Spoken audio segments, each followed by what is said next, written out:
in the city built on water and ambition, in the place where Peter the Great had forced a capital from swamp and determination.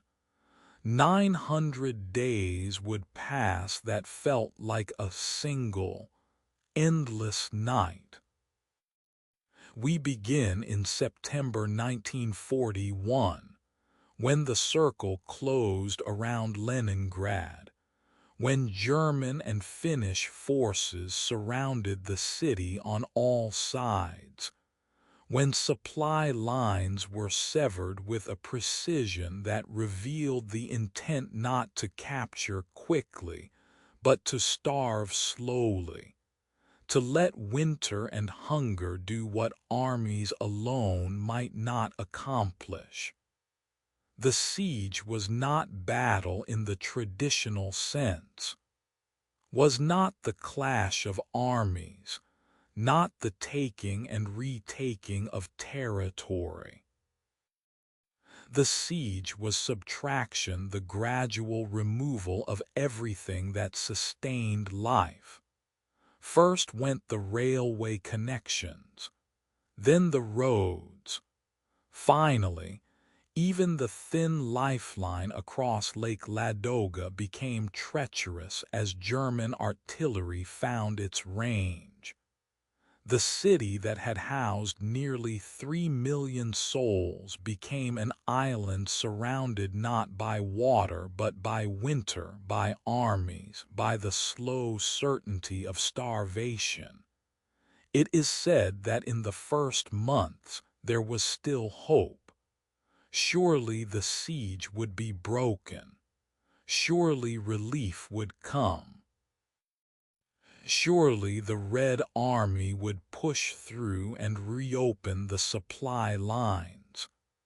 But autumn became winter, and winter in Leningrad is not a season but a siege of its own, temperatures dropping to 20, 30, 40 degrees below zero. Cold so profound it stopped time, froze breath, turned the city into a landscape of ice and darkness. We descend now into that first winter, into November and December 1941, when the rations were cut and cut again, until workers received 250 grams of bread daily, less than half a pound, and children received 125 grams, less than a quarter pound. The bread itself was barely bread sawdust mixed with whatever could be ground into flour, wallpaper paste, cottonseed cake intended for livestock. It was brown and dense and tasted of desperation, but it was what existed, and existence depended on it. Fuel disappeared.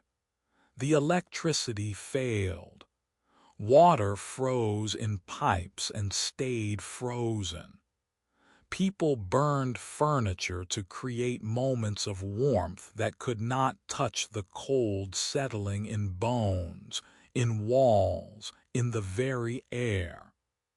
They burned books, precious volumes from personal libraries, consumed page by page for a few minutes of heat.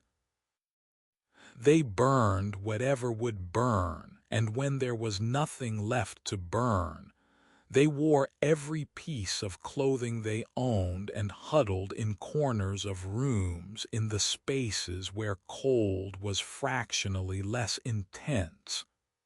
The city became a landscape of snow and silence. The trams stopped running. The streetlights went dark.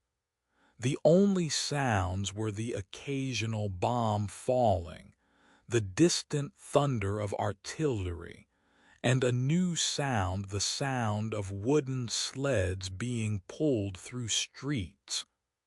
The sleds carried bodies.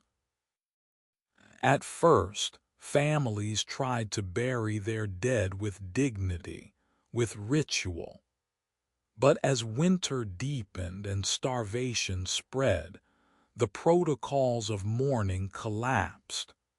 Bodies were wrapped in sheets if sheets could be spared, placed on sleds, pulled to collection points where they would eventually be transported to mass graves. Or sometimes the bodies simply lay where they fell, covered by snow, waiting for spring. Whispers tell us that the most terrible thing was not the dying itself, but the speed with which it became ordinary. The mind adapts to protect itself, and so death in the streets became part of the landscape, became background rather than tragedy, became too common to fully register each individual loss. People stepped over bodies, walked past them. The capacity for horror exhausts itself, and what remains is a kind of numb acceptance, a psychological shrinking that allowed survival by not feeling too much. Yet within this horror something else existed simultaneously. The symphony. In August 1942, Shostakovich's Seventh Symphony, the Leningrad Symphony, was performed in the city's Philharmonic Hall. The musicians were emaciated, barely strong enough to hold their instruments. Some had died during rehearsals and been replaced. The audience sat in the unheated hall wearing everything they owned, breath visible in the cold air. But they came. They listened. And in that listening was defiance more powerful than any weapon, the assertion that culture, that beauty, that humanity itself would persist even in winter's grave. The factories continued operating. Somehow, impossibly, production continued. Workers too weak to stand propped themselves against machines. They fulfilled quotas even as they died doing so. The logic was beyond logic. If production stopped, the defense stopped. And if the defense stopped, the city would fall. So production continued because it had to, because stopping meant surrender, and surrender was unthinkable even when survival itself seemed impossible. The radio broadcasts continued.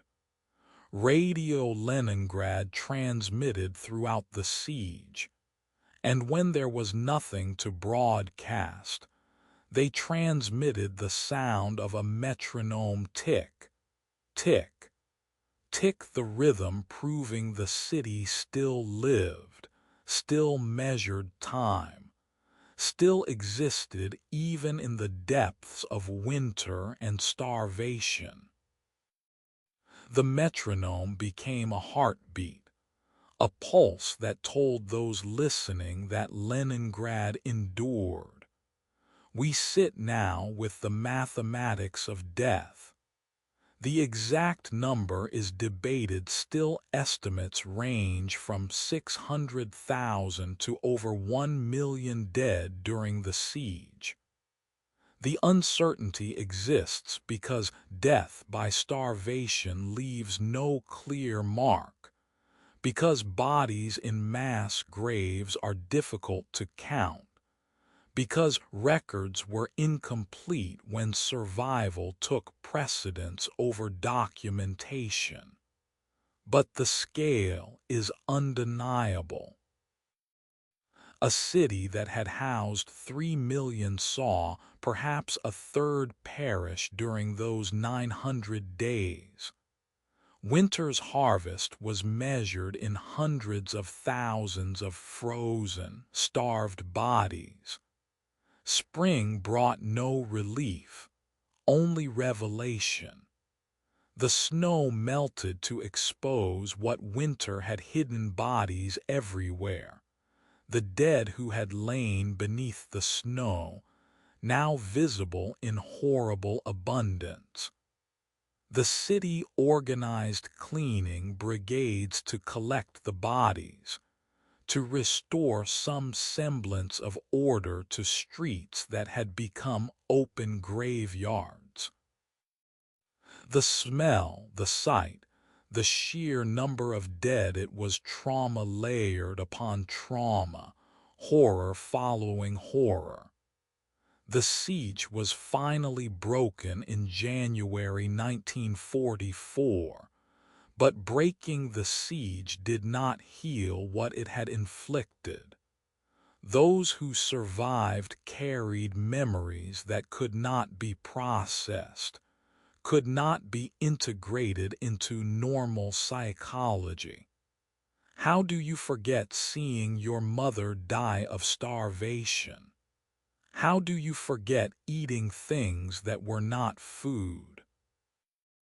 How do you forget the cold, the darkness, the knowledge that death was approaching, and there was nothing that could stop it except the random chance of surviving one more day? The siege of Leningrad became symbol and reality, both symbol of Soviet endurance, of the determination to resist to the last, of the suffering willingly endured for the motherland. But it was also reality of policy decisions, of strategic calculations that determined some cities would be defended no matter the cost to civilians. The civilian population could have been evacuated earlier. Supply lines could have been prioritized differently. But military logic prevailed, and military logic accepted civilian casualties as part of the calculus of defense. We close now in silence in the memorial that exists now where the siege happened. The graves, the monuments, the eternal flame, the names carved in stone. But no monument can fully capture what those 900 days meant, what it was to live to survive winter's siege. No words are adequate, no tribute sufficient.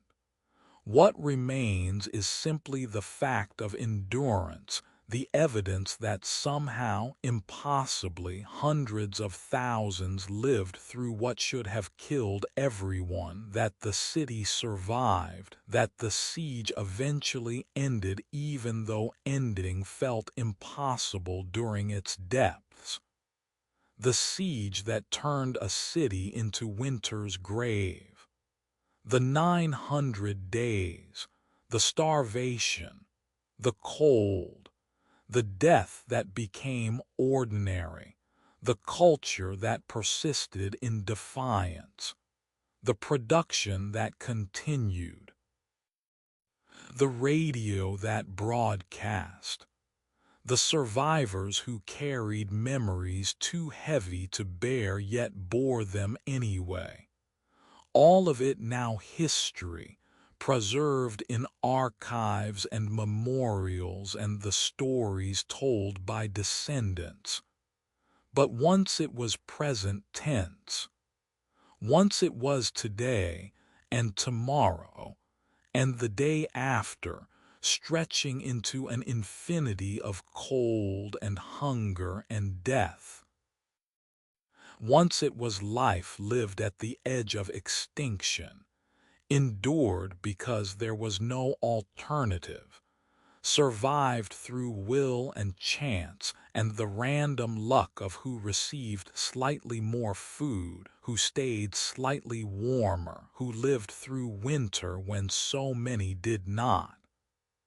The city built on water became the city buried in snow, became winter's grave, became testimony to what humans can endure when endurance is all that remains. The siege, the winter, the 900 days, forever remembered, forever impossible to fully comprehend, forever standing as evidence of suffering that defies adequate description, of survival that seems miraculous, of a city that died and did not die, that became grave and remained life, that endured what should not have been endurable. The silence holds it still.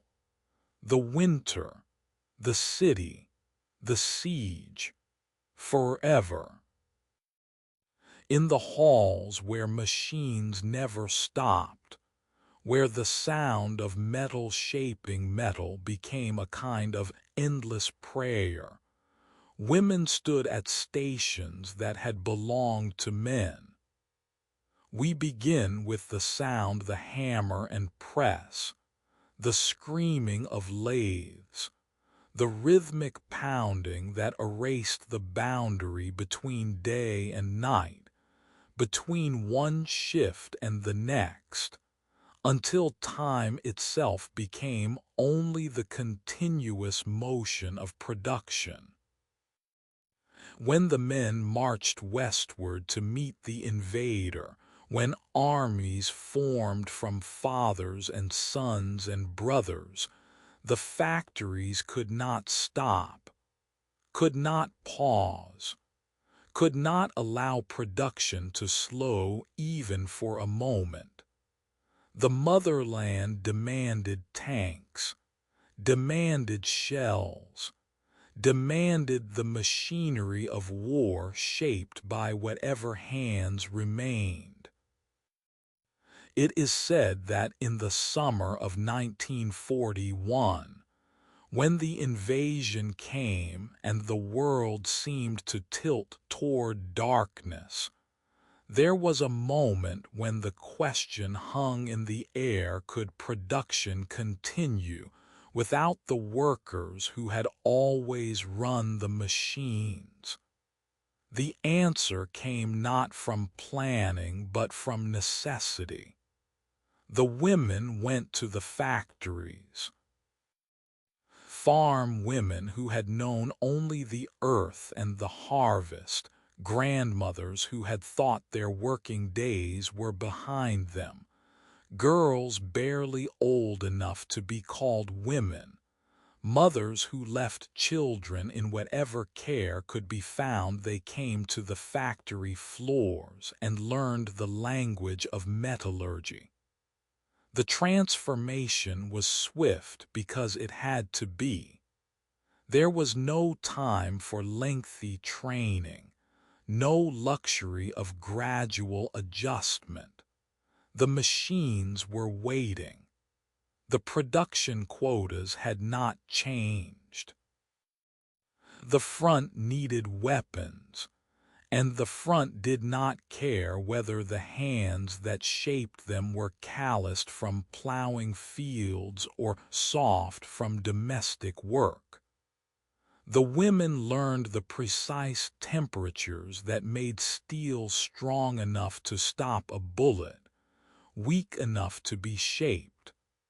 They learned the timing that determined whether a shell casing would hold its charge or rupture in the barrel, killing the soldier who fired it. They learned to read the glow of molten metal like reading the sky before harvest, learned to judge by color and shimmer when the moment for shaping had arrived. Whispers tell us that the first weeks were chaos, burns, and injuries, mistakes that cost production, the terrible learning curve of working with machines designed for bodies stronger and larger than most women possessed. But necessity is a powerful teacher, and desperation makes quick students. The women adapted. They built platforms to reach controls set too high. They worked in teams to lift what one person could not lift alone. They developed techniques that used leverage instead of strength, precision instead of force.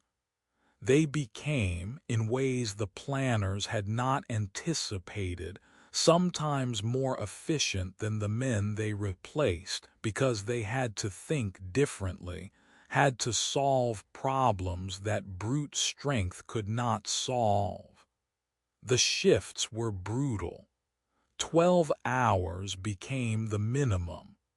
16 was common. Some women simply slept beneath their machines for a few hours before the next shift began, rather than waste time traveling home and back. The factories were freezing in winter. Fuel was saved for the production process, not for heating the vast halls where women worked in gloves with fingers cut away so they could maintain dexterity. In summer, the heat from furnaces and forges made the air shimmer, made breathing difficult, turned the factory floors into infernos where women worked until they collapsed, were revived, and returned to their stations.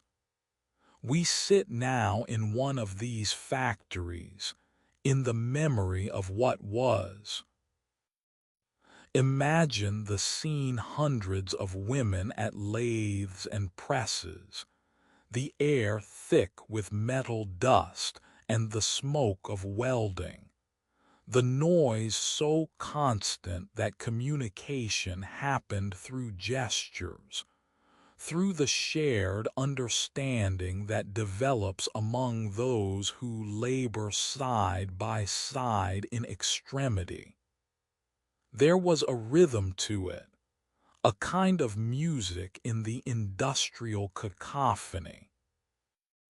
The women sang sometimes, when the machines allowed it, songs that helped maintain pace, that made the hours pass, that connected them to something beyond the immediate task of shaping metal for killing.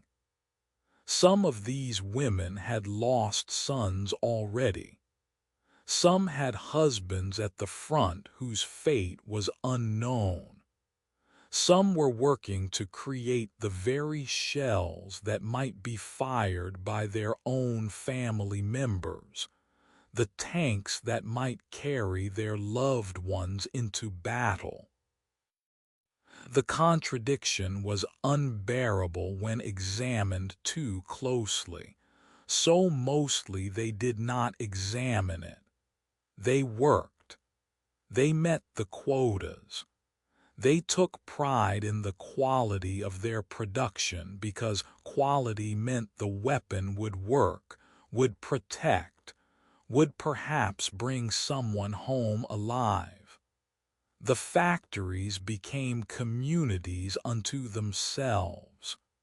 Friendships were forged in shared exhaustion, in the mutual understanding of those who endure the same hardships.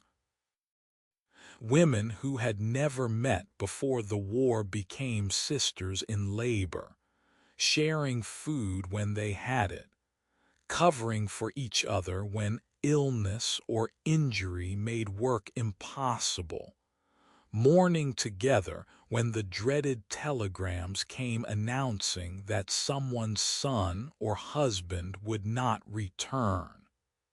There was love in these factory halls, the kind of love that emerges when people depend absolutely on one another, when survival is collective rather than individual.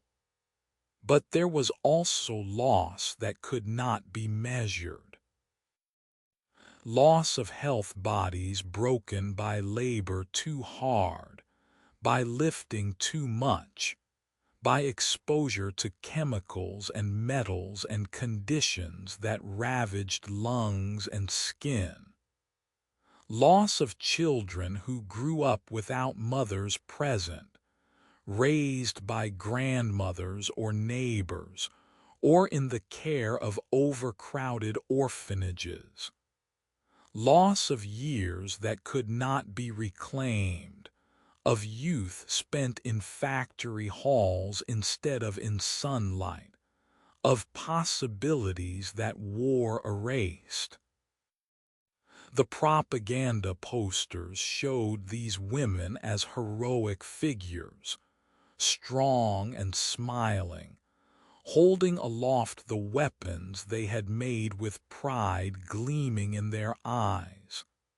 And there was truth in this. They were heroic. They did take pride. They understood their work mattered in ways that transcended their individual lives.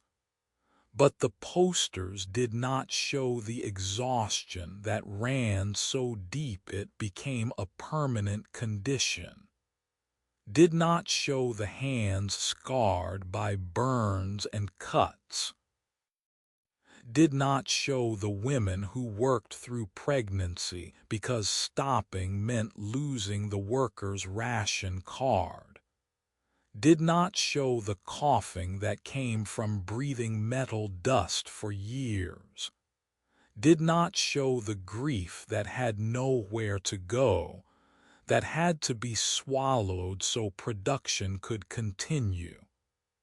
By the war's end, women had produced millions of shells, hundreds of thousands of tanks and aircraft, the vast machinery that made victory possible.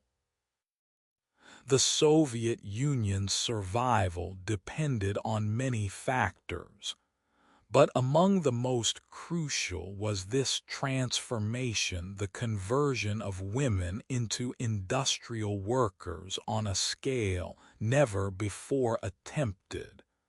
The mobilization of an entire gender into production roles that had seemed impossible before necessity demanded them. After the war, some women returned to traditional roles, grateful to leave the factories behind. Others remained, having discovered capabilities they had not known they possessed, having learned trades that provided independence and income. The factories had transformed them, and some of that transformation could not be undone even when peace returned.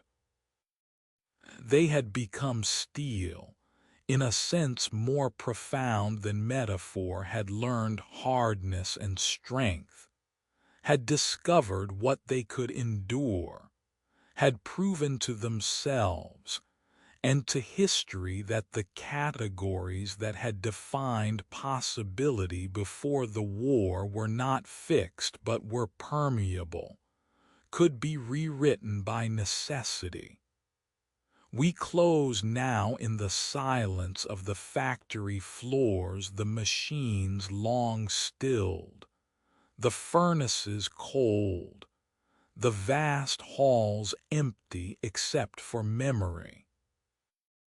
But if we listen carefully in the space between sleep and waking, we can almost hear it still, the rhythm of production, the sound of women shaping steel, the songs that maintained pace, the continuous motion that defined those years.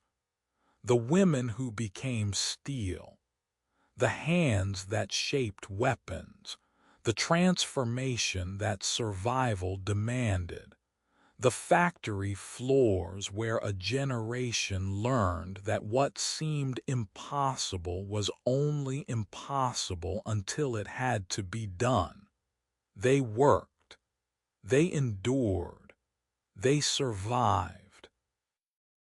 And the steel they shaped was not just metal but was themselves, forged in the fires of necessity into something harder, stronger, capable of bearing what should not have been bearable. The women who became steel, forever working, forever shaping, forever testifying to what was demanded and what was given, the factory floors, the machines, the hands, the steel, all of it remembered, all of it testimony, all of it speaking still in the silence of history about what was endured when the world was at war, and survival required transformation too profound for words to fully capture. In the cities where winter came early and lingered late, where snow settled upon rooftops in October and refused to leave until May, there existed a small rectangle of paper that held more power than any sword, any decree, any manifesto written in bold letters. It was a card, nothing more, thin as a whisper, fragile as hope, yet upon its surface stamped with numbered squares, marked with dates and categories, and the bureaucratic language of survival rested the mathematics of tomorrow. Whether you would wake, whether your children would wake, whether the morning would bring another day or only silence. It is said that in those years when the world was at war and the Eastern Front consumed armies like a great dark mouth, the people learned a different kind of calculation, not the calculations of strategy or victory, not the grand mathematics of nations and borders, but the small, terrible arithmetic of grams, of ounces, of the difference between a worker's ration and a dependent's ration, measured in mouthfuls of bread that could sustain or fail to sustain. The cards were issued monthly, delivered through channels as precise as any military operation, categorized by contribution to the war effort, sorted by value assigned to human life. The laborer, the one who stood at the factory lathe shaping metal, whose hands bled and whose back bent under the weight of production quotas, this person received more. The clerk who shuffled papers and recorded numbers received less than the laborer but more than the child. And the babushka, the grandmother too old to work, whose hands had once been strong but were now gnarled like winter branches, she received least of all. The system was precise. It had to be. Precision was survival.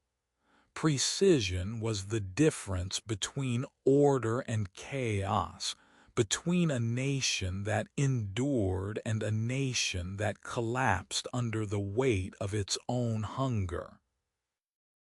We descend now into the morning bread lines, into the hours before dawn when darkness still held the city in its cold embrace. The queues formed in shadow silent processions of bundled figures clutching their ration cards like sacred texts, like prayers written on paper that might or might not be answered. They waited. They had always waited, but this waiting was different. This was not the waiting of patience, but the waiting of desperation, carefully controlled, channeled into orderly lines that stretched around corners, down streets, into distances where the end could not be seen. And there, drifting through the frozen air, came a smell, the smell of baking bread. It reached those waiting like a physical thing, like hands that touched the body and stirred hunger so profound it became pain. Backs bent forward, bodies swayed. Some closed their eyes as if the smell alone could nourish. The bakeries operated around the clock, their ovens never cooling, their windows fogged with steam that seemed to mock those standing in the cold outside. The bakers worked shifts that blurred into continuous labor, shaping dough into loaves that would be divided with mathematical precision, weighed to the gram, distributed according to the stamps on the cards. In those lines, whispers circulated like currency. Which bakery still had flour? Which queue was moving faster? Had there been another cut to the rations? The rumors spread through the darkness, passed from bundled figure to bundled figure. Information traded with the urgency of survival. Because knowing mattered. Knowing which line to join, which bakery to trust, which hours to arrive, these small pieces of knowledge could mean the difference between receiving your portion or standing in line for hours only to be turned away when supplies ran out. And in the homes, in the communal apartments where families crowded into single rooms, mothers made calculations that should never be required of any human being. How much to save for the children? How much must she eat herself to maintain the strength needed for the factory shift? If she collapsed from weakness, the family would lose not just her labor, but her ration category. A worker's card was worth more than a dependent's card. But if she ate what she needed to remain strong, would there be enough for the little ones whose bodies were growing, who needed nourishment that could not be provided? Some mothers ate less than they required, saving portions for their children, watching their own bodies weaken and thin, until climbing the stairs to the apartment became an exhausting journey. Some made the opposite choice, ate what they needed to work, watched their children's cheeks hollow, told themselves that survival meant the whole family surviving, not just the young. There was no right answer. There was only choice made in darkness, in fear, in love that had to calculate coldly or risk losing everything. The system worked because it was comprehensive. The cards were not just about bread, they represented access to all food, to sugar and flour and the occasional piece of meat, to tea and to the ersatz coffee made from roasted grain. Every item had its price in stamps. Every stamp represented value calculated by distant bureaucrats who determined how much life each category of person deserved. The cards were checked, stamped, recorded. The system knew who ate and who did not, who lived and who slowly faded. And there was something else. The cards represented a kind of terrible honesty. The state could not feed everyone equally. Resources were scarce. Choices had to be made. In other times, in other places, such scarcity might have led to chaos, to violence, to the breakdown of social order. But here the cards imposed structure. They organized scarcity. They made hunger orderly. They turned survival into bureaucracy, which meant survival could be administered, controlled, predicted. But the cards also revealed the ideology beneath the bureaucracy.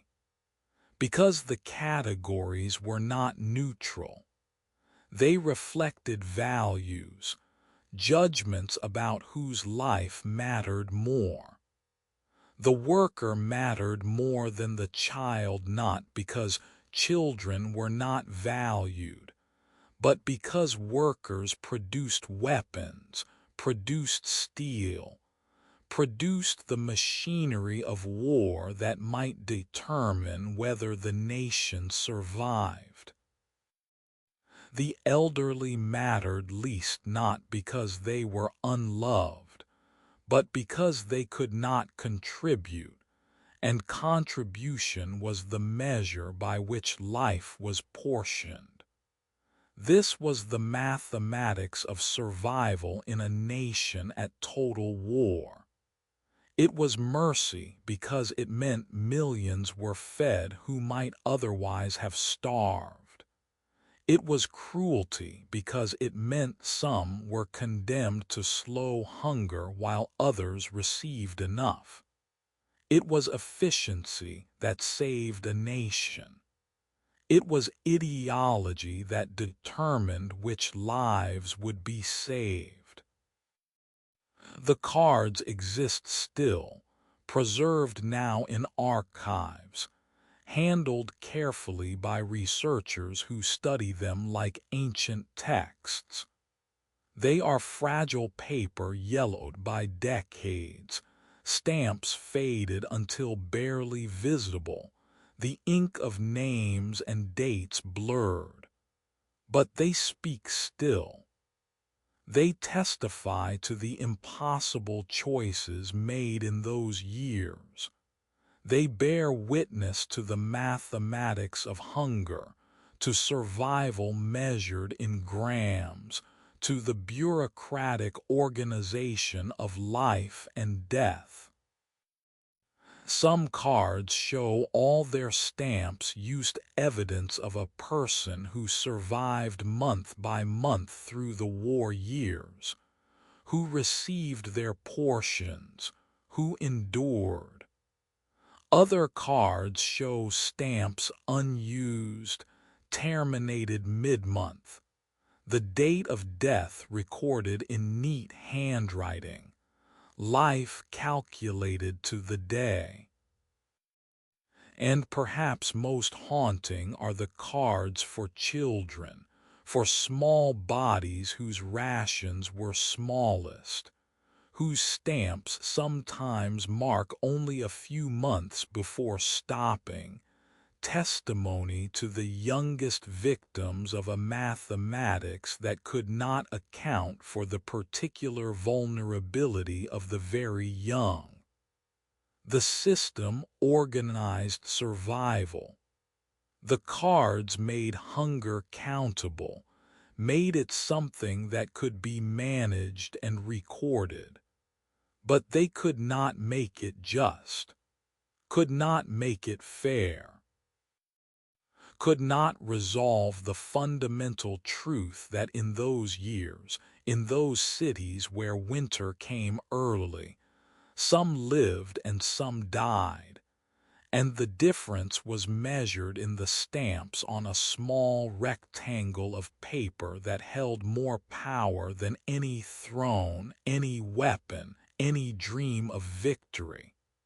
The cards remain, speaking their quiet mathematics, bearing witness to what was endured, to the morning bread lines, to the mother's impossible choices, to the bureaucracy that fed millions and condemned millions, to survival organized by the state and measured in grams, to the years when life itself could be portioned, stamped, calculated, controlled. The cards remain, and in their silence they remember everything. In the spaces between danger, in the moments when the air raid sirens stopped their wailing, and the sky released its temporary reprieve, children created worlds from ruins. We begin with the simple truth that even in war, even in occupation and siege and the daily proximity of death, childhood finds expression changed, damaged, but persistent in its need to play, to imagine, to transform horror into something that might be controlled through games. It is said that in the cities struck by bombs, in the neighborhoods where buildings collapsed into rubble, the children would emerge from shelters and immediately begin their games. Hide and seek played in collapsed apartments, the destroyed rooms providing hiding places that would have delighted in peacetime but now carried the weight of real concealment, real danger still lurking in unstable structures. Mock battles using sticks as rifles, bottle caps as grenades, debris as the machinery of war that dominated the adult world. They played at being soldiers because soldiers were what they saw, what filled their days, what defined their reality. The children of wartime Soviet Union knew truths that should never touch youth. They understood evacuation, the hurried packing, the train stations crowded with families being sent eastward away from the advancing armies, the separation from parents who stayed behind to work in factories or fight on fronts. They knew the sound of bombs, knew the difference between distant explosions and close ones, learned to judge by sound alone how much danger existed, developed instincts for survival that children should never need to develop. We descend now into the evacuations, the trains packed beyond capacity, children crowded into compartments and corridors, traveling for days toward destinations in the Urals or Siberia or Central Asia. Some traveled with their mothers. Some traveled in groups organized by schools or orphanages. Hundreds of children supervised by a handful of adults, moving through a landscape at war. The journeys were chaotic, uncertain schedules, stops at stations where water and food were scarce, arrivals in cities and towns unprepared for the influx, the overwhelming logistics of finding shelter and food for evacuees.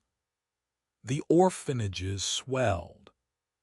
Estimates suggest millions of children lost one or both parents during the war, to death on the front, to siege conditions, to displacement that scattered families, to the thousand ways war tears families apart.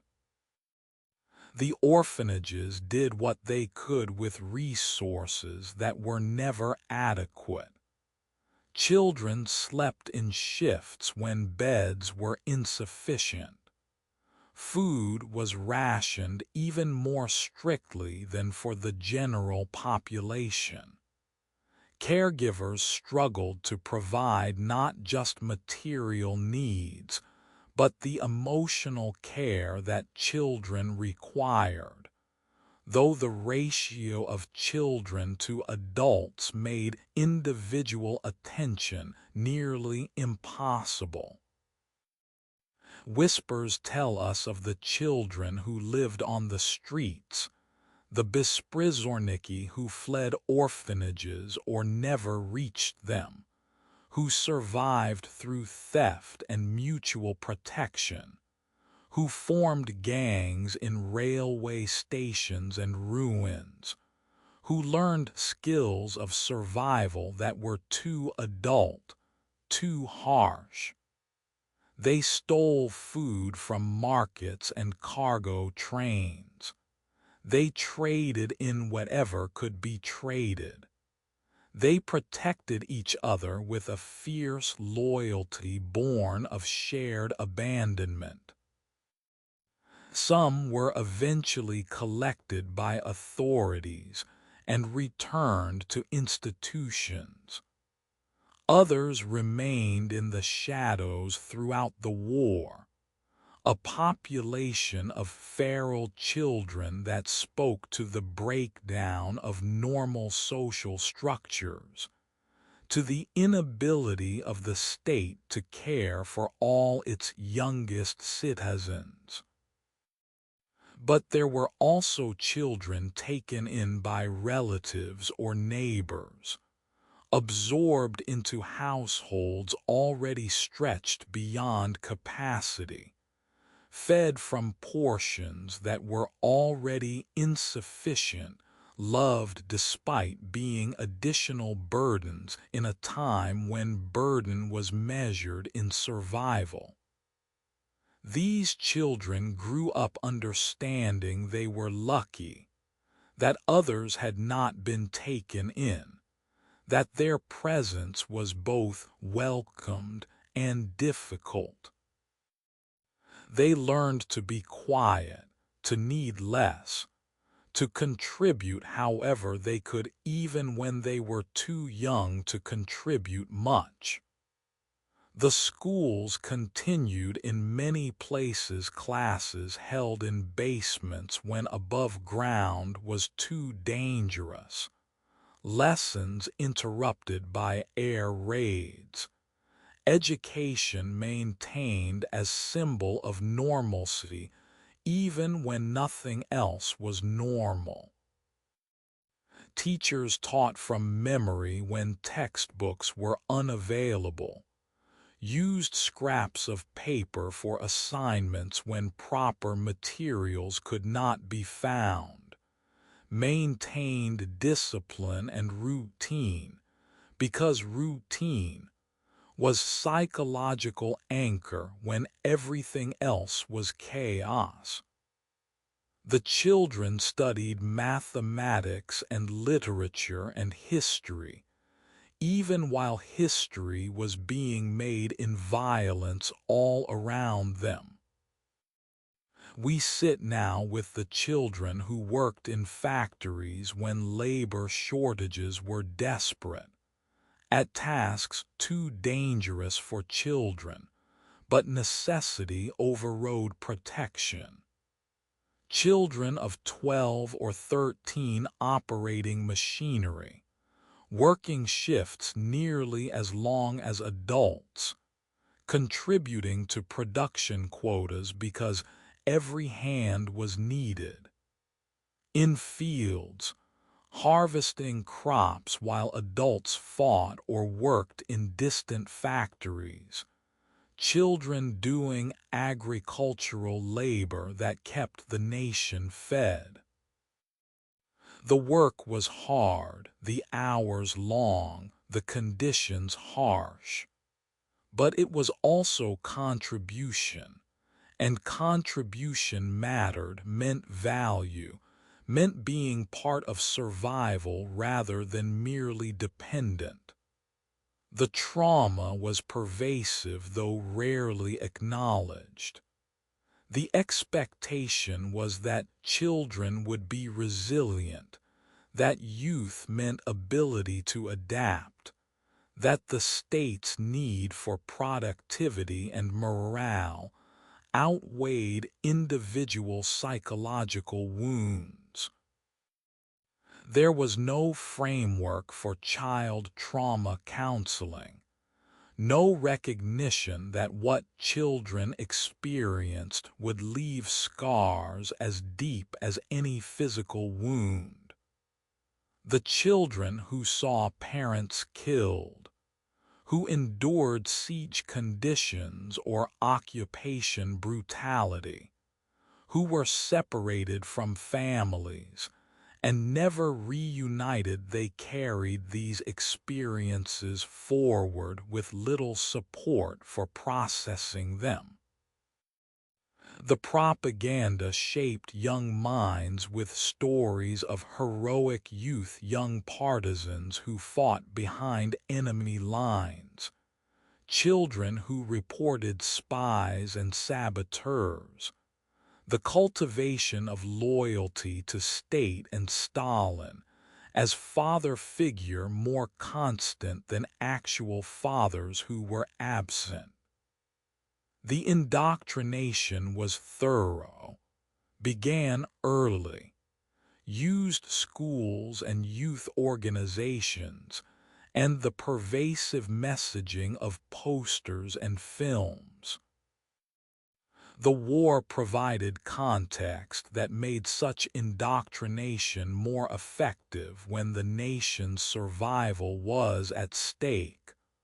Loyalty was not abstract virtue but immediate necessity.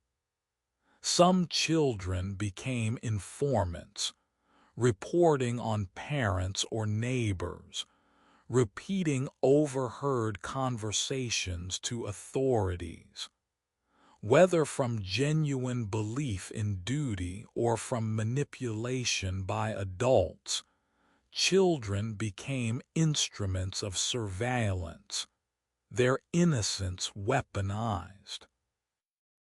The consequences could be devastating, families destroyed by reports from their own children, the betrayal adding another layer of trauma to an already traumatic existence. We reflect now on what it meant to be young during those years. Childhood is supposed to be protected time, developmental period where play and growth happen in relative safety. But for millions of Soviet children during the war, childhood meant labor and loss, meant fear and hunger, meant growing up too fast because gradual maturation was luxury war did not permit. The children who survived carried forward into adult life the imprint of those years, the food insecurity that made them hoard, the hypervigilance developed from living with constant danger, the difficulty trusting when trust had been betrayed so often, the particular grief of losses that occurred when they were too young to fully process them. Yet there was also resilience that defies easy explanation. Human children have remarkable capacity to adapt, to find joy even in dire circumstances, to create play from nothing, to love and bond even when everything teaches them that love means loss. The children who played war in rubble streets were simultaneously damaged and surviving, traumatized and adapting, victims and agents of their own continuation. We close now in silence, imagining those children, the ones who became adults, who grew old, who carried wartime memories their entire lives. Some spoke of their experiences. Most did not, or spoke only in fragments, or told stories that emphasized heroism and endurance while leaving silences where the worst memories lived. The children of war became the elders who remembered, and now those elders are passing, and with them goes the lived memory, leaving only records and oral histories and photographs of young faces marked by experiences that childhood should never hold.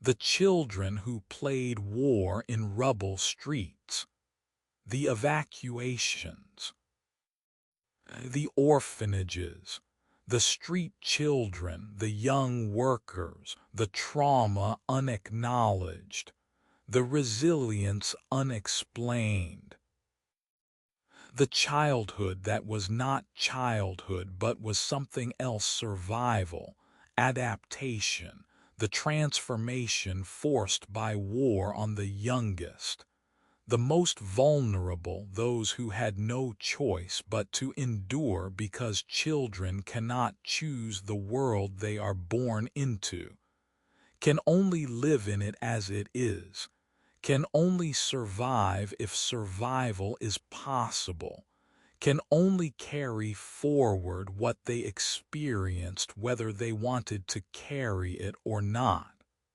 The silence holds them. The memory preserves them. The history records them. Forever young in old photographs, forever marked by years that should have been safe but were warfare, were hunger, were loss. The children, forever playing in the rubble, forever creating worlds from ruins, forever testimony to what the young endured when the world was at war and childhood ended before it properly began.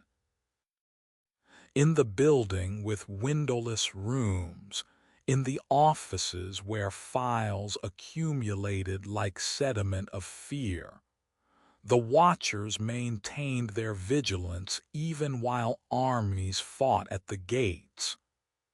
We begin with a contradiction that defined Soviet existence during the war years, while millions mobilized to defend the motherland against external invasion. Another machinery operated internally, suspecting, investigating, disappearing those deemed insufficiently loyal. The NKVD People's Commissariat for Internal Affairs was instrument of Stalin's will, guardian of ideological purity, enforcer of loyalty through terror. And the war did not pause its operations.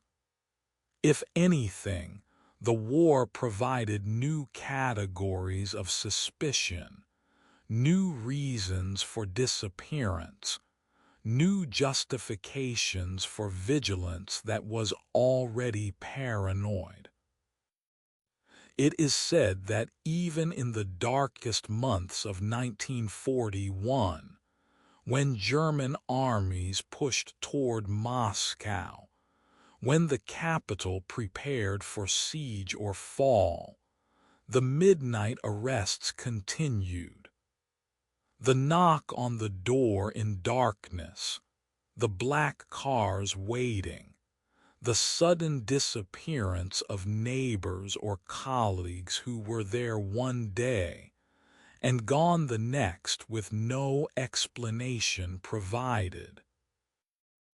The machinery of internal terror operated parallel to the machinery of external defense, sometimes intersecting them in ways that defied rational military logic.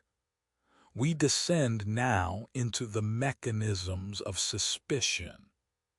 The NKVD maintained networks of informants, neighbors reporting on neighbors, colleagues reporting on colleagues, children reporting on parents.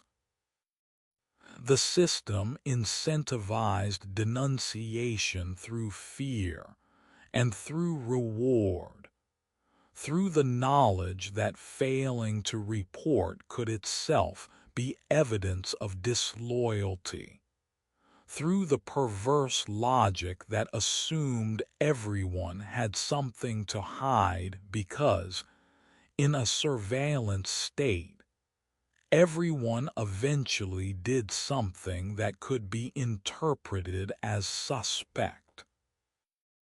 The denunciation letters accumulated in files, accusations written in hands that ranged from educated script to barely literate scrawl, motivations ranging from genuine belief in duty to personal vendettas dressed as patriotic concern. The arrests followed patterns that revealed the ideology of suspicion. Anyone who had lived under German occupation automatically became suspect. How had they survived? What compromises had they made? Had they collaborated? The assumption was guilt until proven otherwise, which was nearly impossible to prove. Prisoners of war who returned from German camps faced interrogation and often re-imprisonment. Stalin's infamous Order 270 had declared that surrender was treason, that death was preferable, that those who survived capture were either cowards or collaborators. So men who had endured the horror of German POW camps, who had survived when millions of other Soviet prisoners died, returned home to face another imprisonment, this time by their own government. Entire ethnic groups were deported during the war years on collective suspicion of potential collaboration. The Volga Germans, whose ancestors had been invited to Russia by Catherine the Great, were deported eastward in 1941 on suspicion of loyalty to Germany.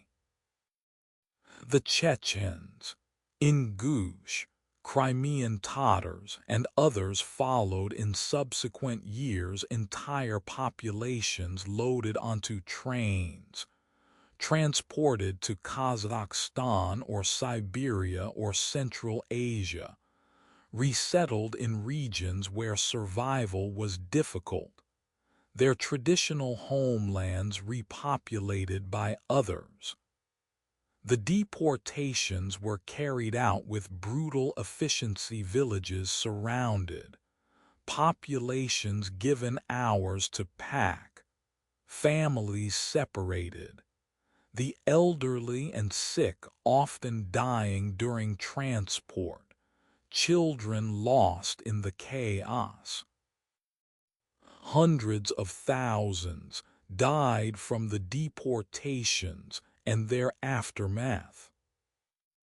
We witness now the interrogations taking place in cells beneath the Lubyanka in Moscow, or in NKVD headquarters in every city, conducted by officials trained in techniques of psychological and physical coercion, designed to extract confessions regardless of guilt, operating on the principle that anyone arrested must be guilty of something, and if they were not guilty of what they were charged with, they could be made guilty through confession.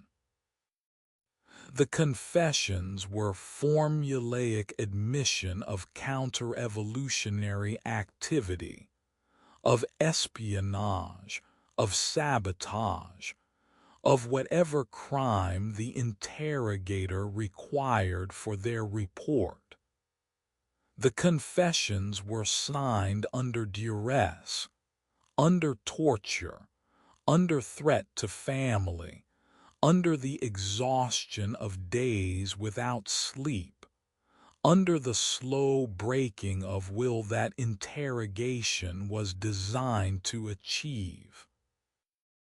The gulags continued operating during the war, those vast labor camp systems stretching across Soviet territory, containing millions of prisoners whose labor was exploited for resource extraction and construction projects.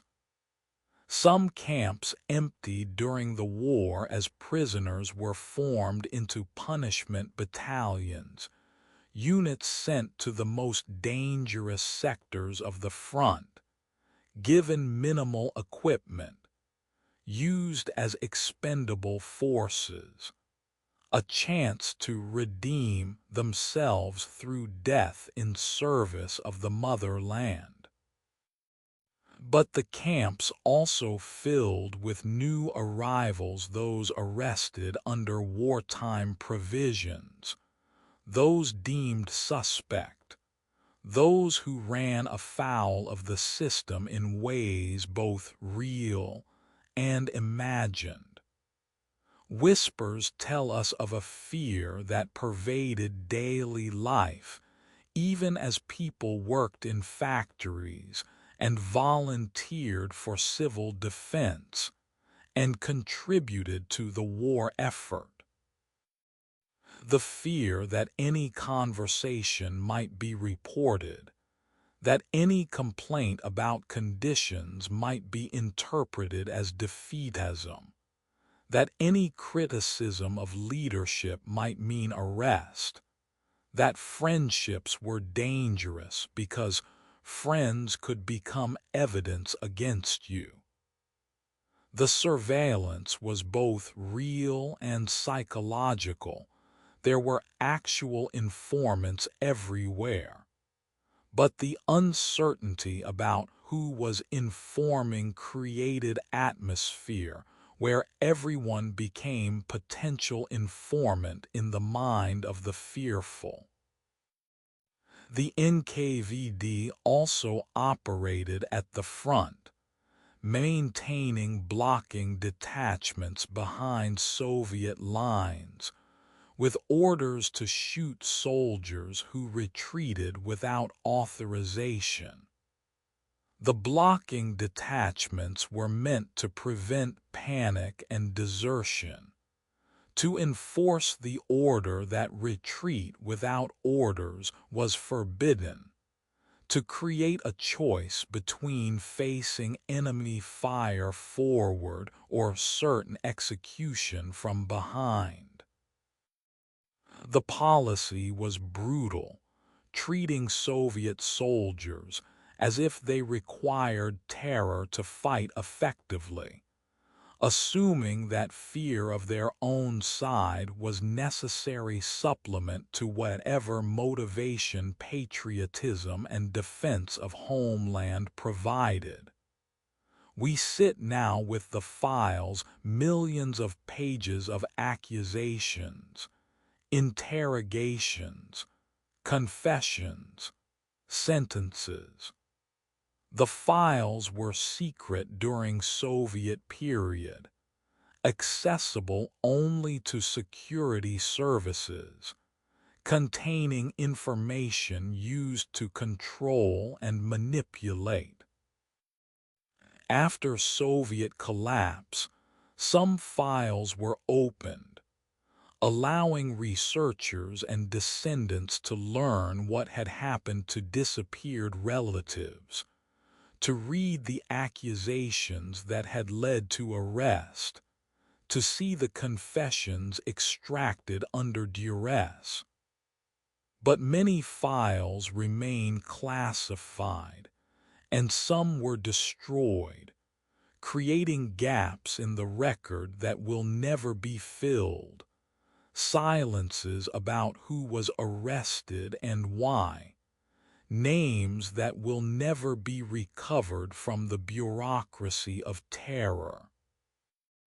The contradiction at the heart of wartime Soviet Union was this: a nation fighting for survival against invasion, simultaneously consuming itself through internal purges and deportations and imprisonments.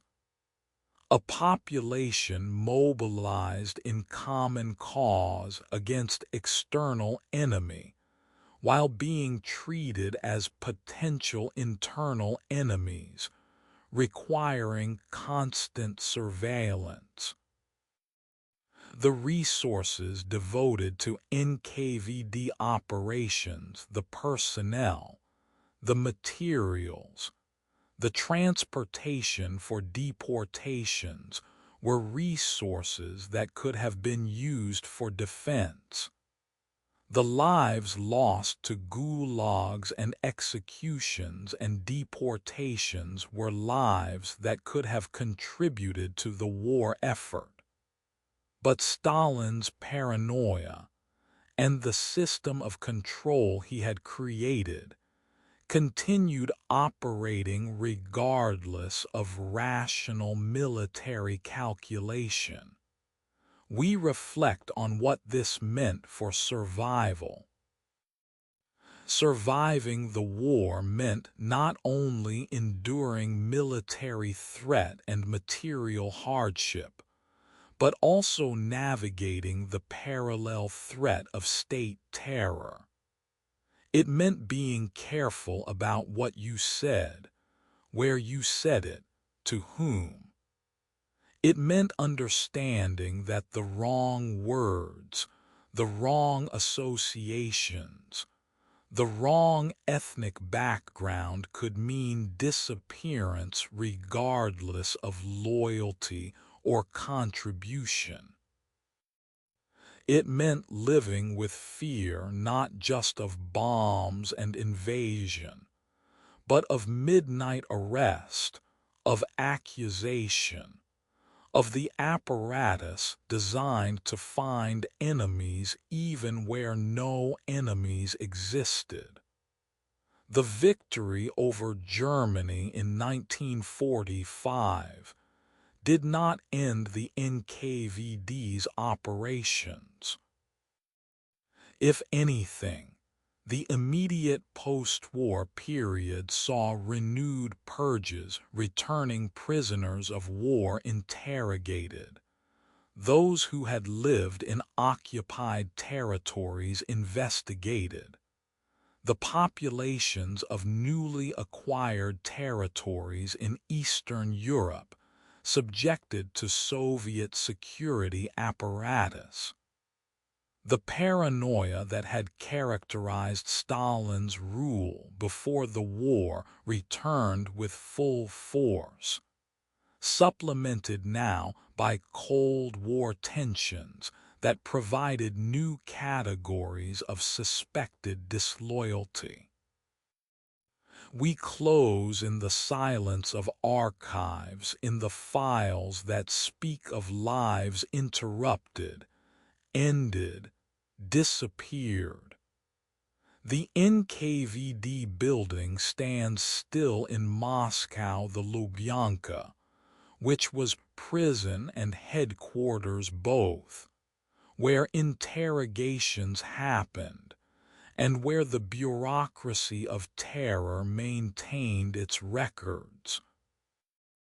It stands as museum now, as memorial, as reminder of the system that operated alongside the war effort, that never slept while cities burned and armies fought, that maintained its vigilance and its cruelty regardless of external threat, that treated Soviet citizens as potential enemies requiring constant watching, constant suspecting, constant disappearing when suspicion crystallized into action. The secret police who never slept, the files that accumulated, the arrests that continued, the deportations, the interrogations, the fear that pervaded, the contradiction of fighting for survival while consuming yourself from within. All of it part of the war experience for millions of Soviet citizens. All of it shaping survival and defining what it meant to live through those years. All of it testimony to a state that demanded total loyalty while trusting no one, that mobilized its people for common defense while treating them as potential traitors, that saved itself from external destruction while inflicting internal destruction on its own population. The machinery never stopped. The watchers never rested.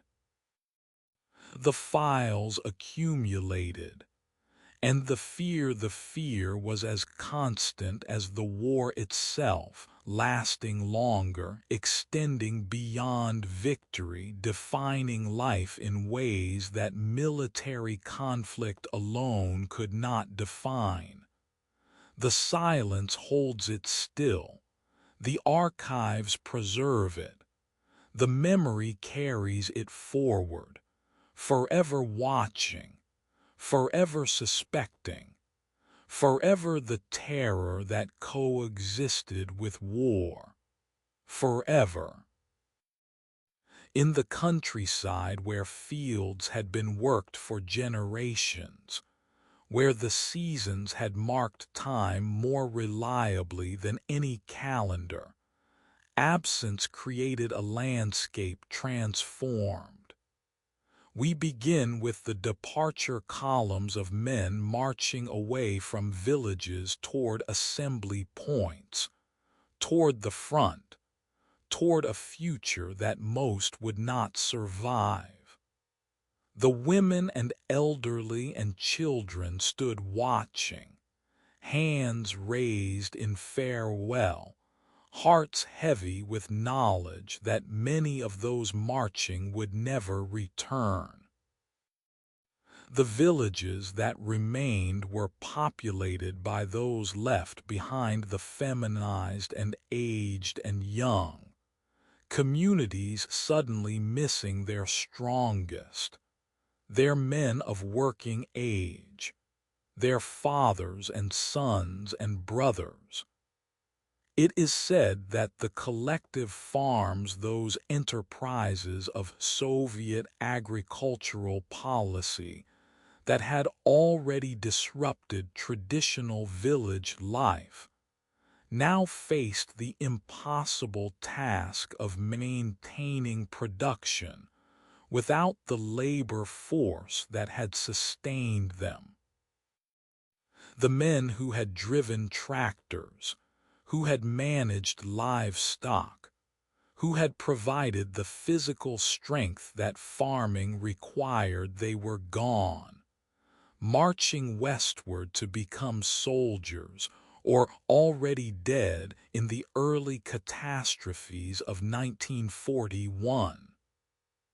What remained were women who now had to plow and plant and harvest, elderly people whose bodies were no longer strong enough for the labor demanded, children pressed into agricultural work when they should have been in school. We descend into the daily reality of these villages. The horses that had pulled plows were requisitioned for military transport. The tractors, where villages had them, were converted for army use or simply stopped working when fuel and parts became unavailable.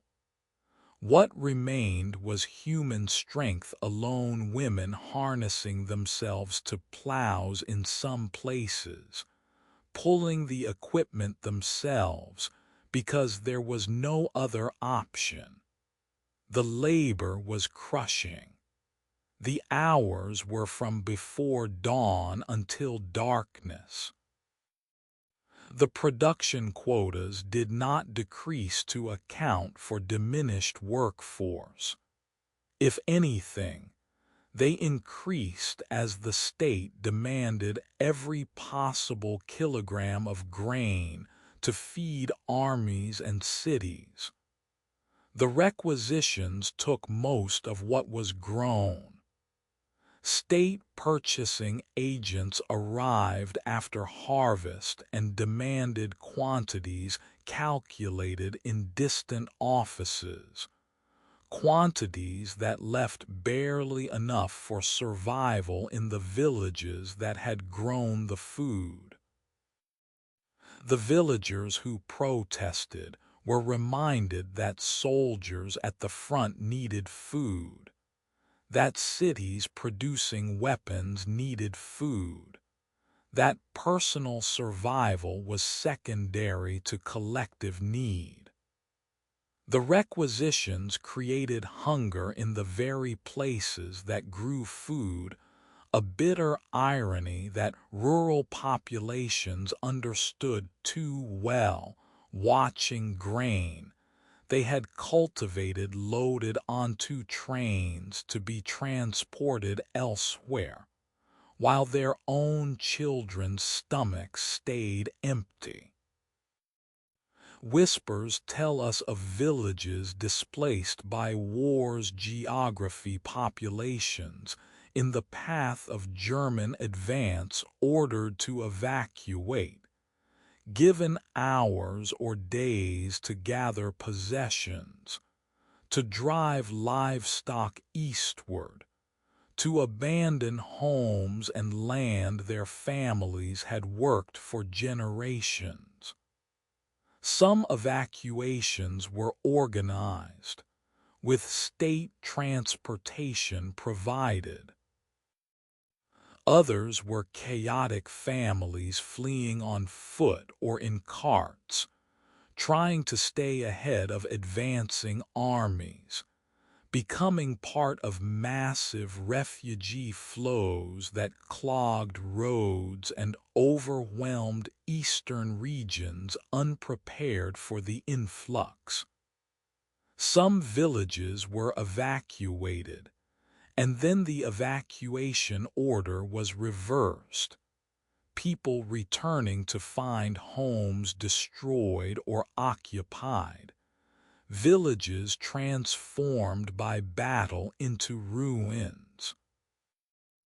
In the occupied zones, those territories that fell under German control for months or years, the villages faced different horror.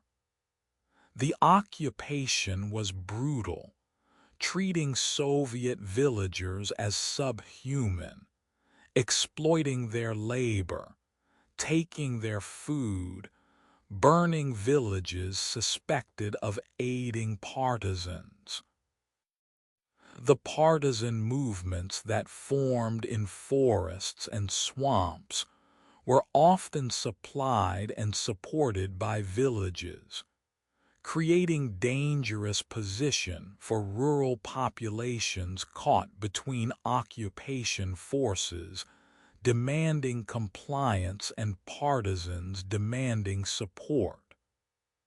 The reprisals were savage villages burned for suspected partisan collaboration, populations executed, the collective punishment that made no distinction between active resistance and simple survival. We sit now with the women who held villages together in men's absence. They became everything: farmer and administrator and parent and caretaker of the elderly, managing households and managing fields, making decisions about planting and harvest and survival that had traditionally been men's domain. They bore children whose fathers they might never see again, raised those children in circumstances of extreme hardship, maintained the family and the farm and the village structure through will and work that exceeded what should have been humanly possible. The transformation was total. Gender roles that had been fixed for centuries became fluid from necessity, women taking on everything that needed doing because there was no one else to do it. The elderly struggled, most bodies worn by decades of labor, now expected to continue working when they should have been allowed rest.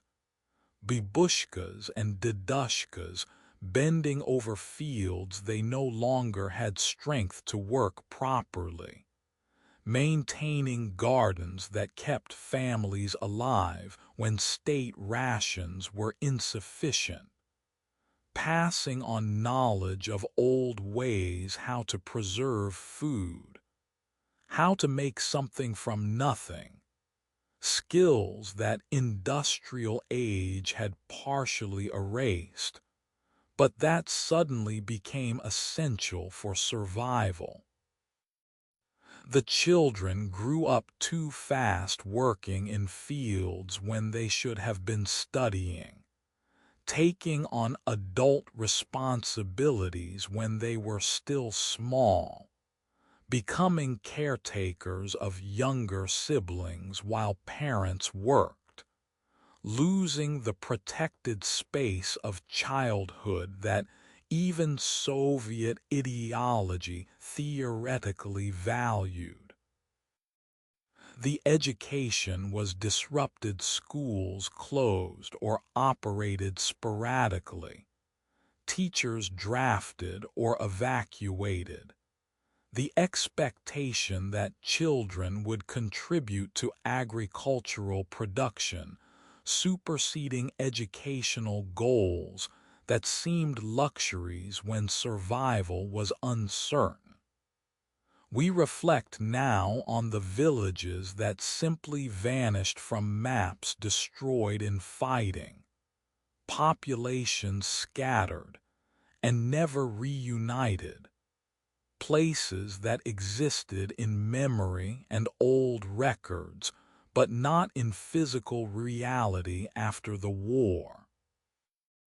Some were rebuilt, but on different sites or with different names. Others remained ruins, gradually reclaimed by forest or converted to other use, their histories preserved only in oral traditions and in the memories of survivors or their descendants. The demographic change was profound. Rural areas that had been populated for centuries were depleted. Young men dead in enormous numbers. Populations aged and feminized. Villages shrinking as those who could leave did so, seeking opportunities in cities rather than remaining in the devastated countryside.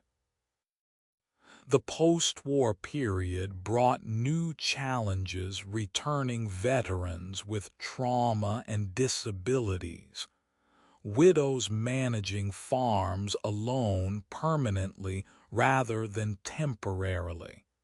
The continued state requisitions that treated rural areas as resources to be extracted rather than as communities requiring support for recovery.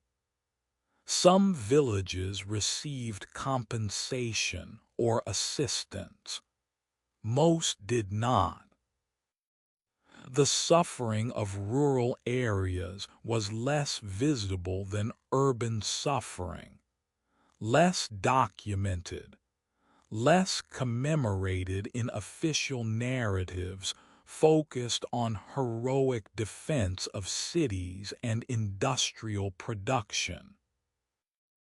We close now imagining the fields empty of their workers, silent where once voices called across rows, the land that continues regardless of human presence, that was plowed and planted and harvested by women and elderly and children while men were gone, that absorbed blood and tears and sweat of those who remained, that holds memory in ways that documents cannot.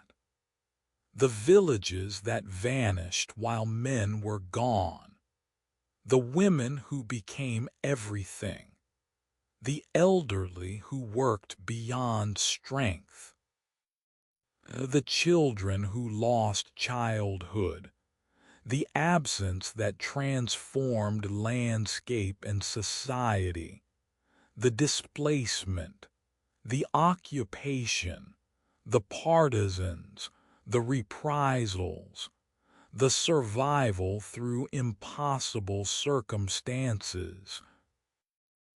All of it part of war's rural story, less told than urban story, but equally profound in its impact, equally devastating in its toll, equally worthy of remembrance even though memory is incomplete and records are sparse, and the voices of rural survivors are quieter in historical record than voices from cities.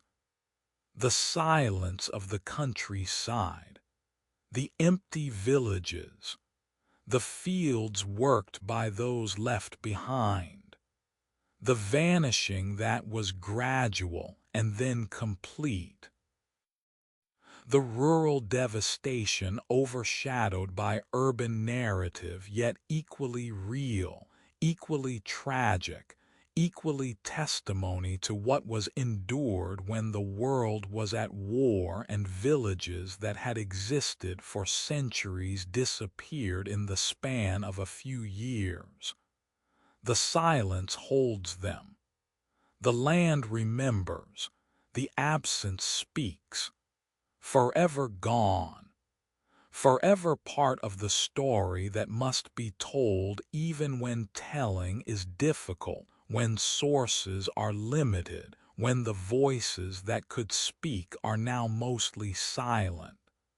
The villages, the women, the land, all transformed, all testimony, all part of war's vast human cost, forever. In the chaos of retreat, in the desperate summer and autumn of 1941, when German armies advanced faster than seemed possible, an evacuation of unprecedented scale was set in motion. We begin with the decision made in rooms where maps showed the relentless westward push of enemy forces, where Stalin and his commanders understood that Soviet industry could not be allowed to fall into German hands, that the factories producing tanks and aircraft and ammunition must be moved beyond the invaders' reach, or the war would be lost before it truly began.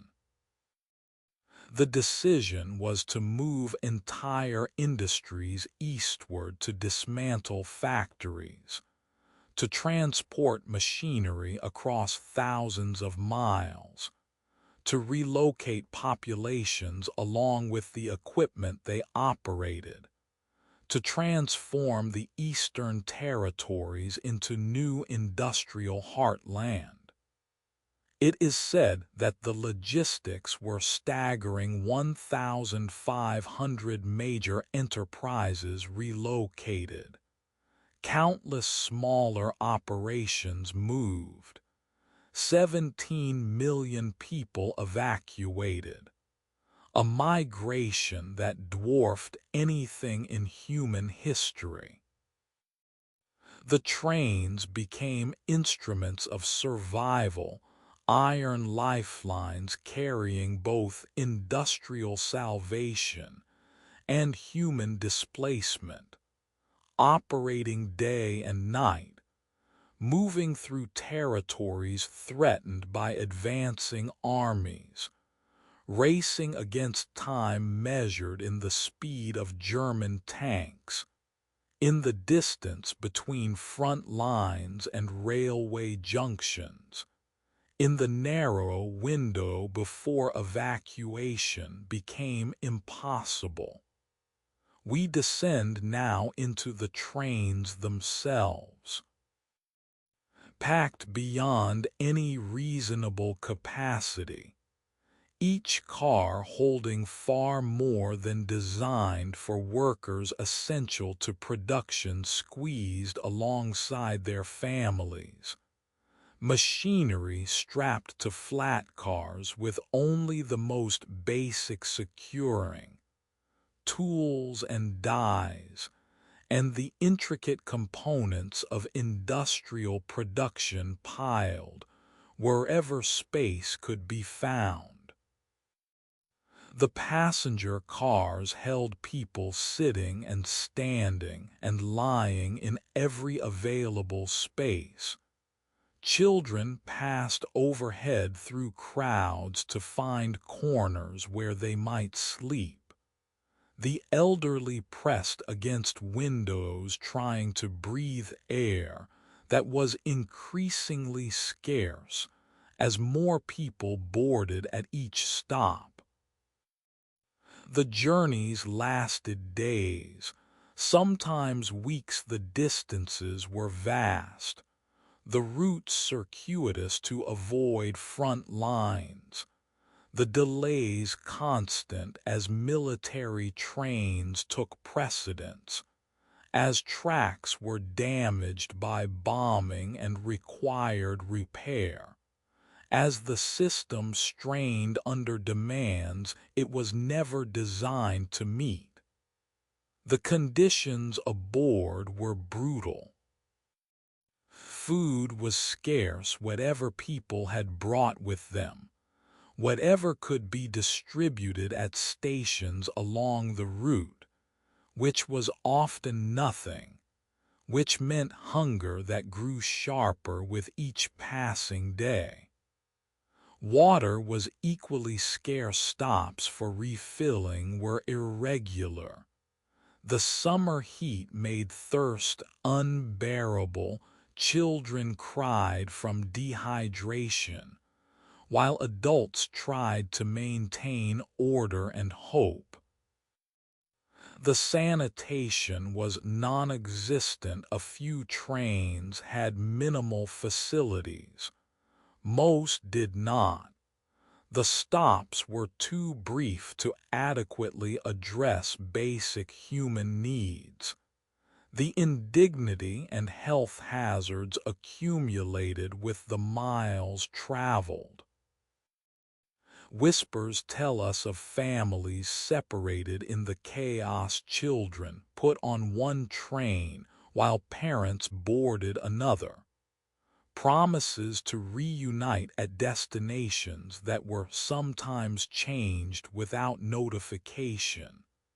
Siblings scattered across different evacuations.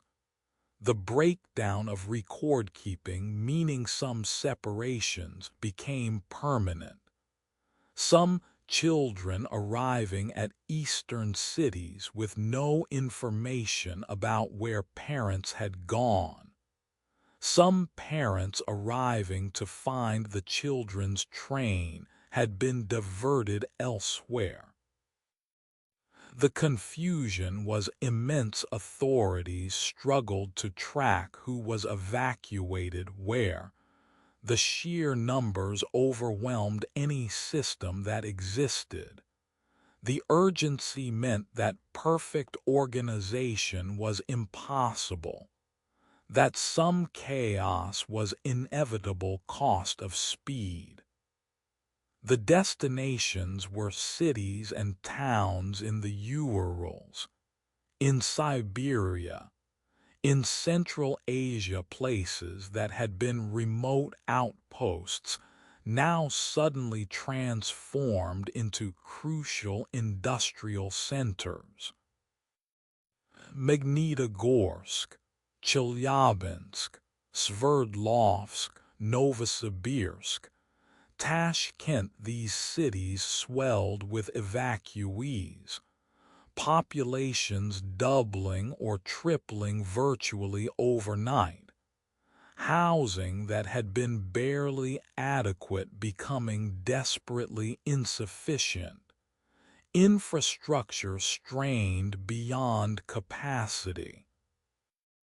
The evacuees arrived to find barracks hastily constructed, schools and public buildings converted to housing, local populations sometimes resentful of the influx, sometimes welcoming, the reception varying by location and by how well prepared the city had been for the arrivals.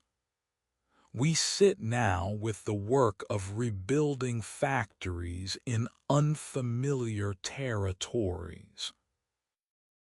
The machinery arrived on trains and had to be unloaded, transported to sites chosen for the new factories, assembled under conditions far from ideal. The winter of 194,142 was brutally cold even by Soviet standards, and much of the assembly happened in the open air, or in structures with no heating. Workers laboring in temperatures far below freezing to reconstruct the productive capacity that had been dismantled in the West. The urgency was absolute. Every day factories were not producing was a day the front received fewer tanks, fewer aircraft, fewer shells. So the work continued around the clock, workers sleeping in the factories they were building, wrapping themselves in whatever could provide warmth, pushing through exhaustion because the alternative was unthinkable. The evacuation saved Soviet industrial capacity. By moving factories beyond German reach, by relocating the workers who knew how to operate them, by maintaining production even during the chaos of transfer, the Soviet Union preserved the ability to supply its armies, to replace losses, to sustain a war effort that would otherwise have collapsed. The Eastern territories that had been economically peripheral became central. The Urals became the heart of Soviet tank production. Siberia's resources were fully mobilized. Central Asian cities hosted evacuated populations and integrated them into local economies. But the human cost of evacuation was immense. The people torn from homes, transported in conditions barely fit for cargo, arriving in unfamiliar climates and cultures, expected to immediately resume production in factories barely reconstructed. The children who spent formative years in evacuation, growing up in eastern cities far from birthplaces, forming identities shaped by displacement. The elderly who did not survive the journeys or the harsh conditions of resettlement, whose bodies gave out under the stress of displacement and climate and inadequate nutrition. We reflect now on those who never returned.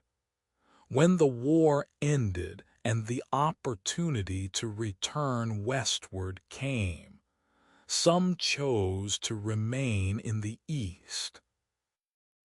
The reasons varied. They had lost everything in the West, and returning meant confronting ruins and absence.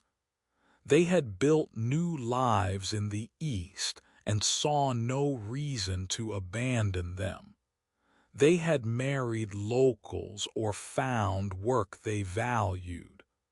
The connections to their original homes had been severed by years of separation and loss. The evacuation created permanent demographic shifts. Western cities, depopulated during the war, never fully recovered their pre-war populations. Eastern cities grew in ways that persisted long after the war. The human geography of the Soviet Union was remade by the trains that carried everything east. There were also those who could not return, Jews who had been evacuated eastward and survived, while their communities in the West were destroyed by the Holocaust. Families whose homes no longer existed because villages had been wiped out or cities were in ruins. People whose pre-war addresses were now in different countries as borders shifted in war's aftermath.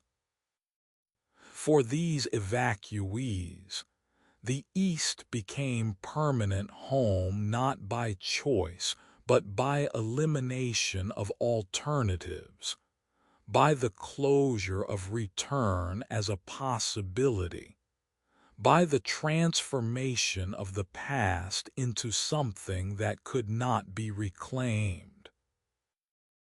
The trains themselves continued operating long after the initial evacuations, returning some evacuees westward after the war, transporting displaced persons from territories newly incorporated into Soviet Union, moving demobilized soldiers back to peacetime lives, continuing the migrations and displacements that war had set in motion. The Soviet railway system, already vast before the war, became the infrastructure of survival, of industrial relocation, of population movement on scales that defied comprehension, of the physical manifestation of state power to reorganize space and people according to strategic necessity. We close now hearing the sound of trains, the wheels on rails, the steam engines laboring, the whistles cutting through darkness, the carriages packed with people and machinery, and the desperate hope that somewhere beyond the horizon was safety, was the possibility of rebuilding, was survival. The trains that carried everything east, the millions who rode them, the factories dismantled and reassembled, the families separated and sometimes reunited, the destinations that became new homes, the evacuation that saved industrial capacity while creating massive displacement. All of it part of the story of how the Soviet Union survived, how it moved beyond German reach the means of resistance, how it transformed geography into strategic depth, how it sacrificed individual stability for collective survival.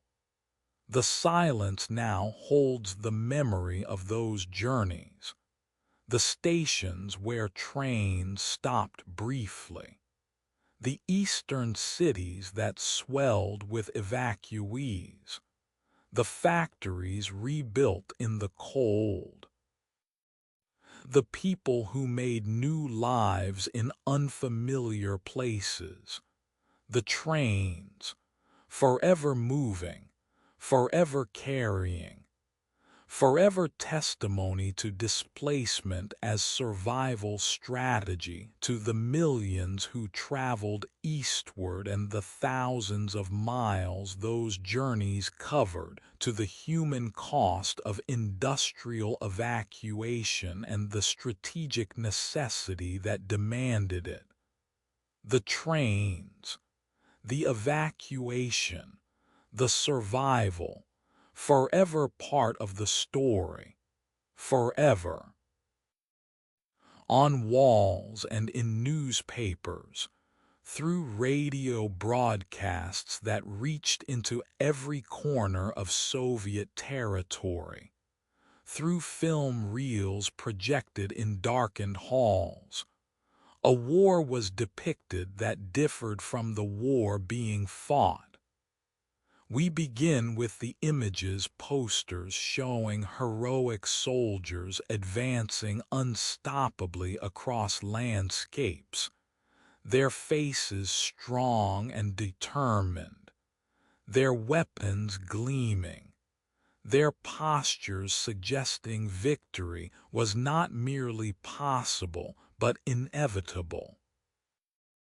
Workers portrayed in factories, not exhausted and underfed as they actually were, but tireless and joyful, smiling as they shaped steel, their bodies strong despite rations that could not sustain such strength, their expressions suggesting that labor itself was source of fulfillment rather than of grinding exhaustion. It is said that the propaganda machine never wavered, never hesitated, never acknowledged doubt, even when reality provided abundant reason for doubt. In the catastrophic early months when German armies advanced hundreds of miles, when cities fell and entire Soviet armies were encircled and destroyed, when the very survival of the Soviet state hung uncertain even then, the posters and newspapers and broadcasts spoke of temporary setbacks, of strategic withdrawals, of the inevitable counterattacks that would come. Stalin was depicted as wise father guiding his children through storm to certain victory, his portrait appearing everywhere, his face becoming icon more than man, symbol of Soviet will and strength. We descend now into the techniques of persuasion. The narrative was carefully constructed. This was not merely war, but the great patriotic war, frame that connected current struggle to historical memory of defending motherland against invaders, that invoked deep emotional resonance with Russian historical consciousness. The invasion was not presented as military conflict between nations, but as existential struggle between civilization and barbarism, between the enlightened Soviet system and the fascist evil that threatened to destroy everything. The framing was powerful precisely because it contained truth the Nazi ideology did regard Slavic peoples as subhuman. The occupation was brutal beyond imagining. The stakes truly were existential. But the framing also obscured truth: the early Soviet defeats, the massive casualties, the policy failures that had left the nation unprepared for invasion. The creation of heroes was systematic. Frontline soldiers who performed acts of courage became subjects of news stories, their exploits sometimes embellished, their names and faces made known across the nation. Zoya Kosmodmyanskaya, the young partisan hanged by Germans, became martyr whose story was told and retold, whose image appeared on posters, whose sacrifice was held up as model of dedication to motherland. Alexander Matrosov, who reportedly threw himself on German machine gun to allow his unit to advance, became symbol of self-sacrifice, though historians later questioned whether the event happened as reported. The heroes served psychological function. They provided examples to inspire others. They proved that Soviet people could resist and triumph. They gave faces and names to abstract concepts of bravery and dedication. Whispers tell us that the role of culture in maintaining morale was considered crucial. Films were produced during wartime showing triumph and heroism. Watching These films required suspension of disbelief, given the conditions under which most viewers lived, but they provided escape and inspiration simultaneously. Music was composed celebrating motherland and predicting victory. Songs like "The Sacred War" became anthems, their lyrics expressing righteous anger and determination, their melodies designed to stir emotion and strengthen resolve. Poetry and novels reinforced official narratives, while sometimes subtly gesturing toward truth that could not be explicitly stated, walking the line between state-approved messaging and authentic expression.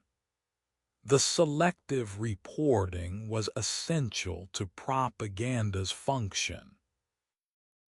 Victories were announced immediately and celebrated widely. Defeats were minimized or reframed as tactical withdrawals. Casualty figures were never reported accurately. The losses were too staggering, the numbers too demoralizing, the truth too dangerous to morale to be publicly acknowledged. The siege of Leningrad was reported, but the full scale of death from starvation was obscured. The catastrophic encirclements of 1941 were acknowledged as setbacks, but the hundreds of thousands captured or killed were not quantified. The truth existed in whispers, in rumors, in the letters from front that made it past censors, but official channels maintained narratives of strength and coming victory. We sit now with the contradiction that propaganda served dual purpose. It genuinely did help maintain morale among exhausted population that needed hope to continue, but it also prevented honest reckoning with failures and costs, prevented public grieving, prevented questioning of decisions that had led to disaster. The factory worker who labored 16-hour shifts needed to believe the work mattered, that the sacrifice was for achievable goal, that victory was coming. The mother who had lost sons needed to believe their deaths had meaning, that the nation they died defending was worthy of such sacrifice, that their memory would be honored in victory. Propaganda provided this belief, constructed this meaning, whether or not the underlying reality fully supported the construction. The posters were everywhere in factories and schools, on building walls and at metro stations, impossible to avoid, their messages seeping into consciousness through sheer repetition. The themes were consistent. The Nazi enemy depicted as inhuman monster, often in caricatured form that dehumanized to make killing psychologically easier. Soviet people shown as strong and unified, differences erased in favor of collective identity. Stalin presented as wise leader whose decisions were always correct, whose guidance could be trusted absolutely. The motherland itself personified, often as female figure requiring defense, appealing to masculine protective instincts while simultaneously asserting that women too were defenders. We reflect now on how propaganda shaped memory. The official narratives promoted during the war became, for many, the way they remembered and understood their experiences.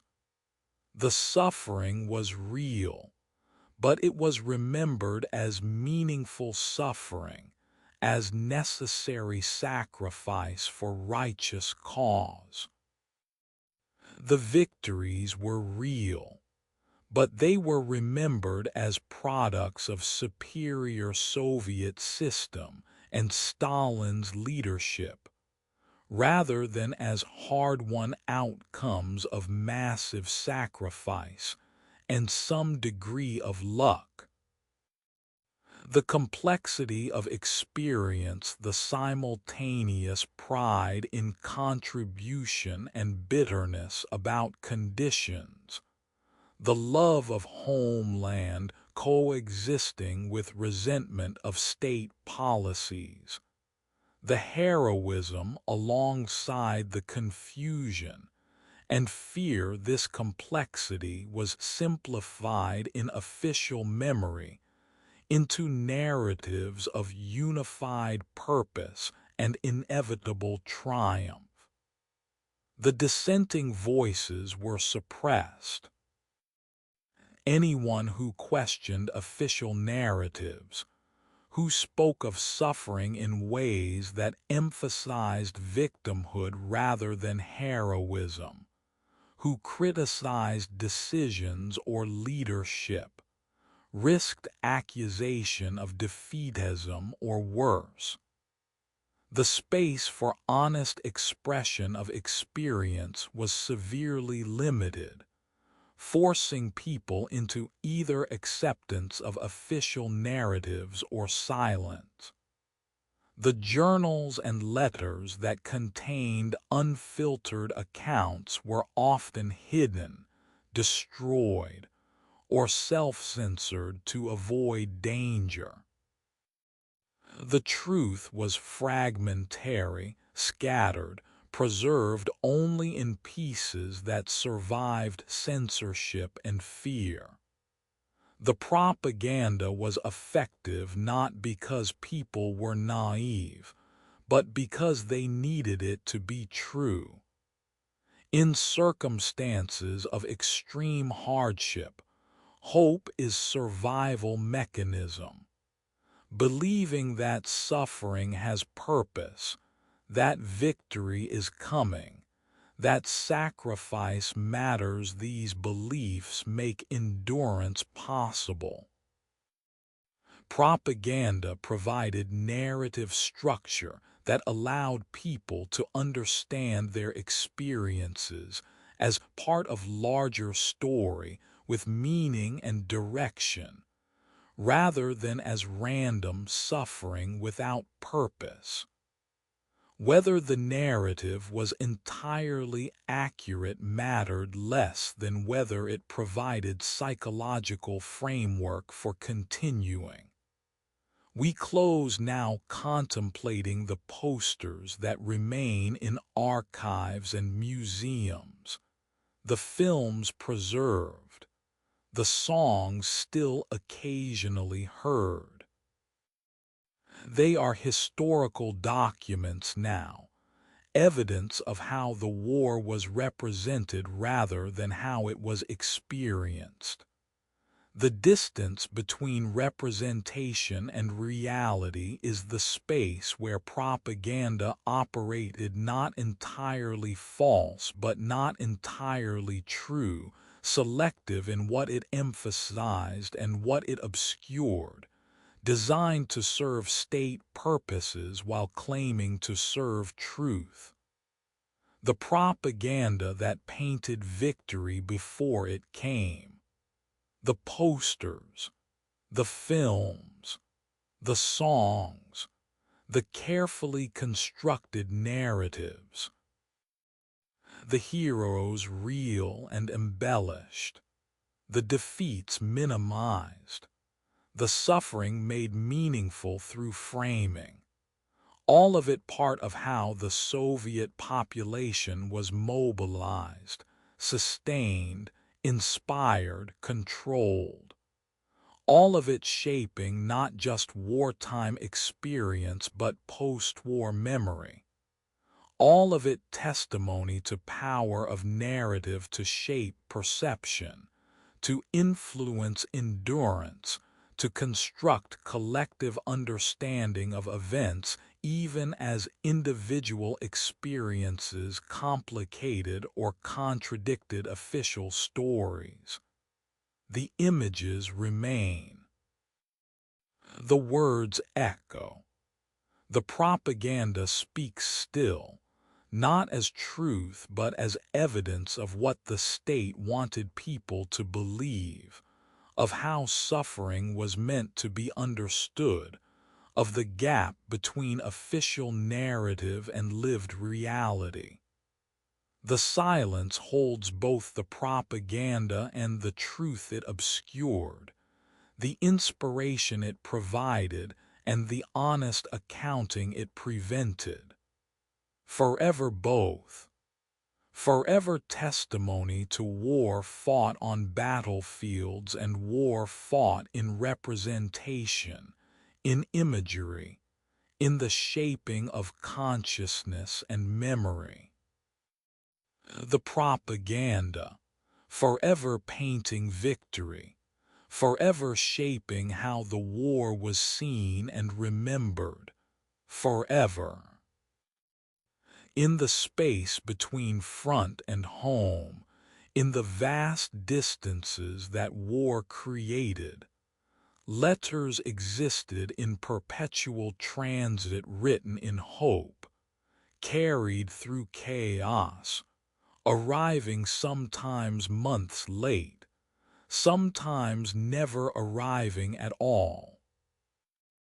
We begin with the act of writing itself, soldiers finding moments between battle to compose messages on scraps of paper, describing conditions obliquely to pass censorship, sending love and reassurance across kilometers they could not measure, toward addresses that might no longer exist, to people who might not survive to read the words, and the families writing in return, composing responses to letters already outdated by the time they were received, addressing envelopes to military units that had moved or been destroyed, asking questions that might never be answered, maintaining connection through words alone, because words were all that remained.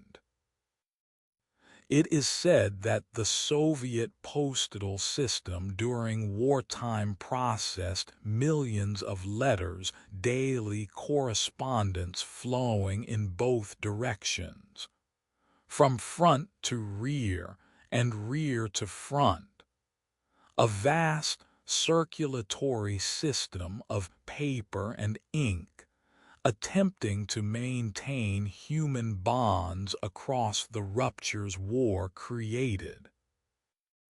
The system struggled under impossible demands, infrastructure damaged by warfare, routes constantly shifting as battle lines moved, addresses changing as units were reorganized or populations evacuated.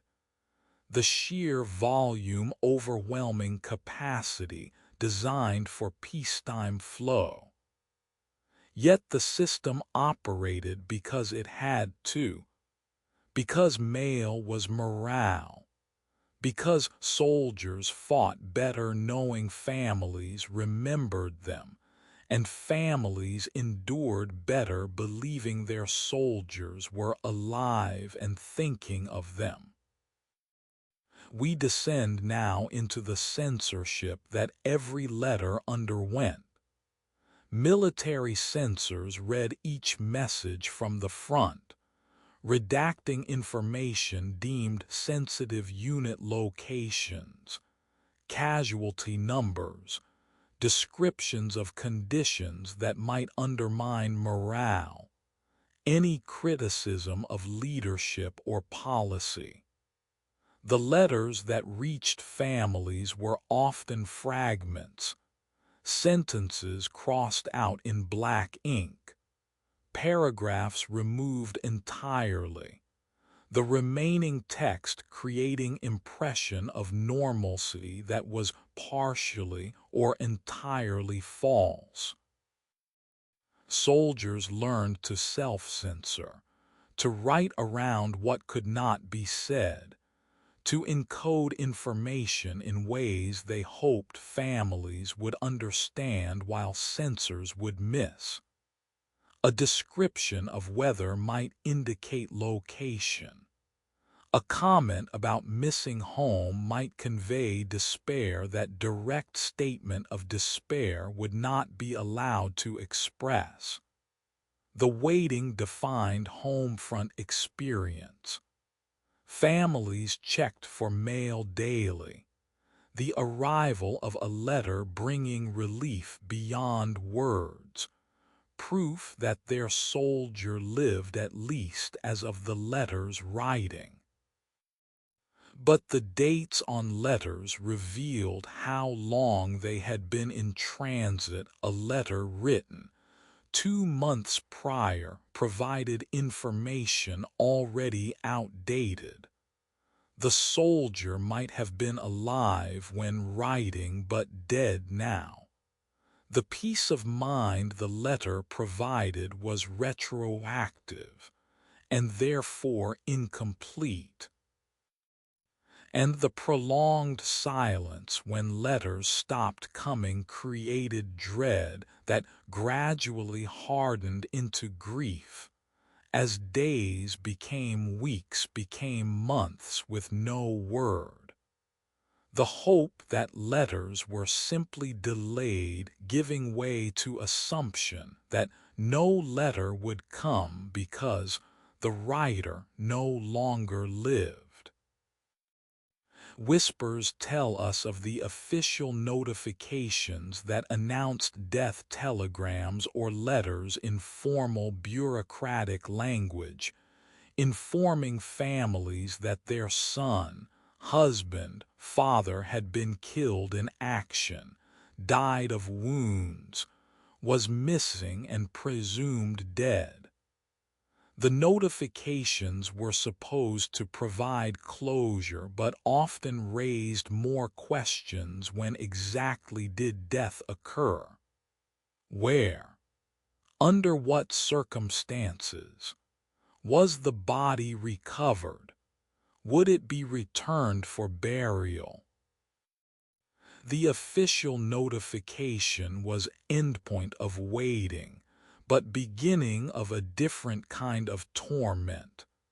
The permanent questions about last moments, about suffering, about final thoughts that would never be known because no last letter had been received.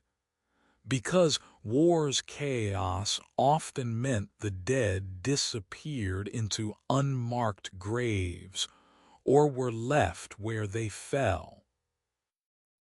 The letters that announced death sometimes arrived months after the fact. Military postal system was slower with bad news.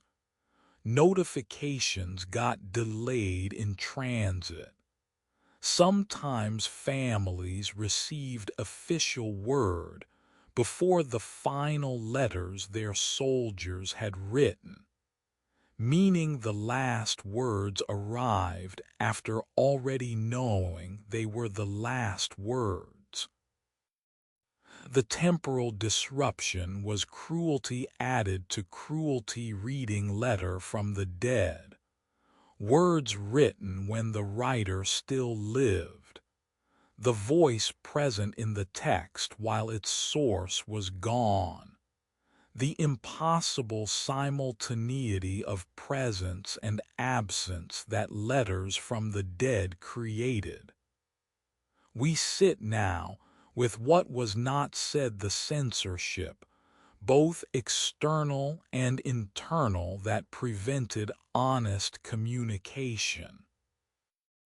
Soldiers could not describe the full horror of what they experienced because censorship forbade it, but also because language felt inadequate, because they wanted to protect loved ones from knowledge that could not be borne, because trauma resists narration even when narration is permitted. Families could not express the full extent of hardship on the home front because such expression might be interpreted as defeatism, because they wanted to protect soldiers from worry about those left behind, because they understood soldiers had enough to endure without adding guilt about families suffering. The silence around trauma was vast. Soldiers returning from the front carried experiences. They could not articulate. How do you explain watching friends die? How do you describe the smell of battle, the sound of shells, the way fear becomes constant companion? How do you convey the numbness that develops as defense mechanism against too much death? The letters could not carry this weight. So letters spoke of mundane details, of looking forward to return, of love that endured despite absence, of hope for future that war had made uncertain. The letters were lifelines, but they were also inadequate, falling far short of what needed to be communicated, yet serving essential function of maintaining connection, even when true understanding was impossible. We reflect now on the archives where undelivered letters are preserved, messages that never reached intended recipients, correspondence that was returned as undeliverable, the address no longer valid, the recipient dead or displaced or simply unfindable in war's chaos. The archives hold thousands of such letters, millions perhaps, each one testimony to connection attempted and failed, to words that traveled far but not far enough, to the vast silence that war created in the spaces between people who loved each other but could not bridge the distances.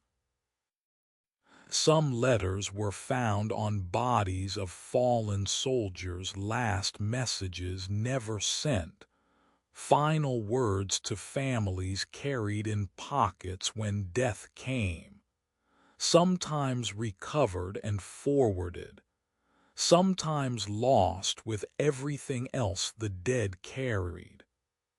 These found letters had particular poignancy. They represented intentions to communicate cut short, the unfinished business of the dead, the last thoughts that might have brought some comfort to surviving families if the letters had reached them, but often did not. The post-war period brought flood of letters seeking information, families writing to last known military units asking for information about soldiers listed as missing, writing to comrades whose names they had learned from previous letters, writing to official agencies requesting records, death certificates, any information that might provide closure. Many of these inquiries went unanswered, records were incomplete, units had been destroyed, witnesses were dead, the bureaucracy was overwhelmed.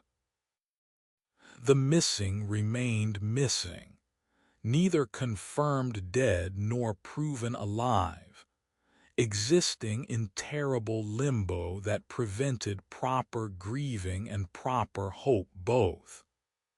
We close now imagining the letters themselves, yellowed paper in archives, ink fading, the physical objects becoming fragile even as the words they carry remain sharp. They testify to what people wanted to say, to how they tried to maintain bonds across impossible distances, to the love that persisted despite war's attempts to sever all connections.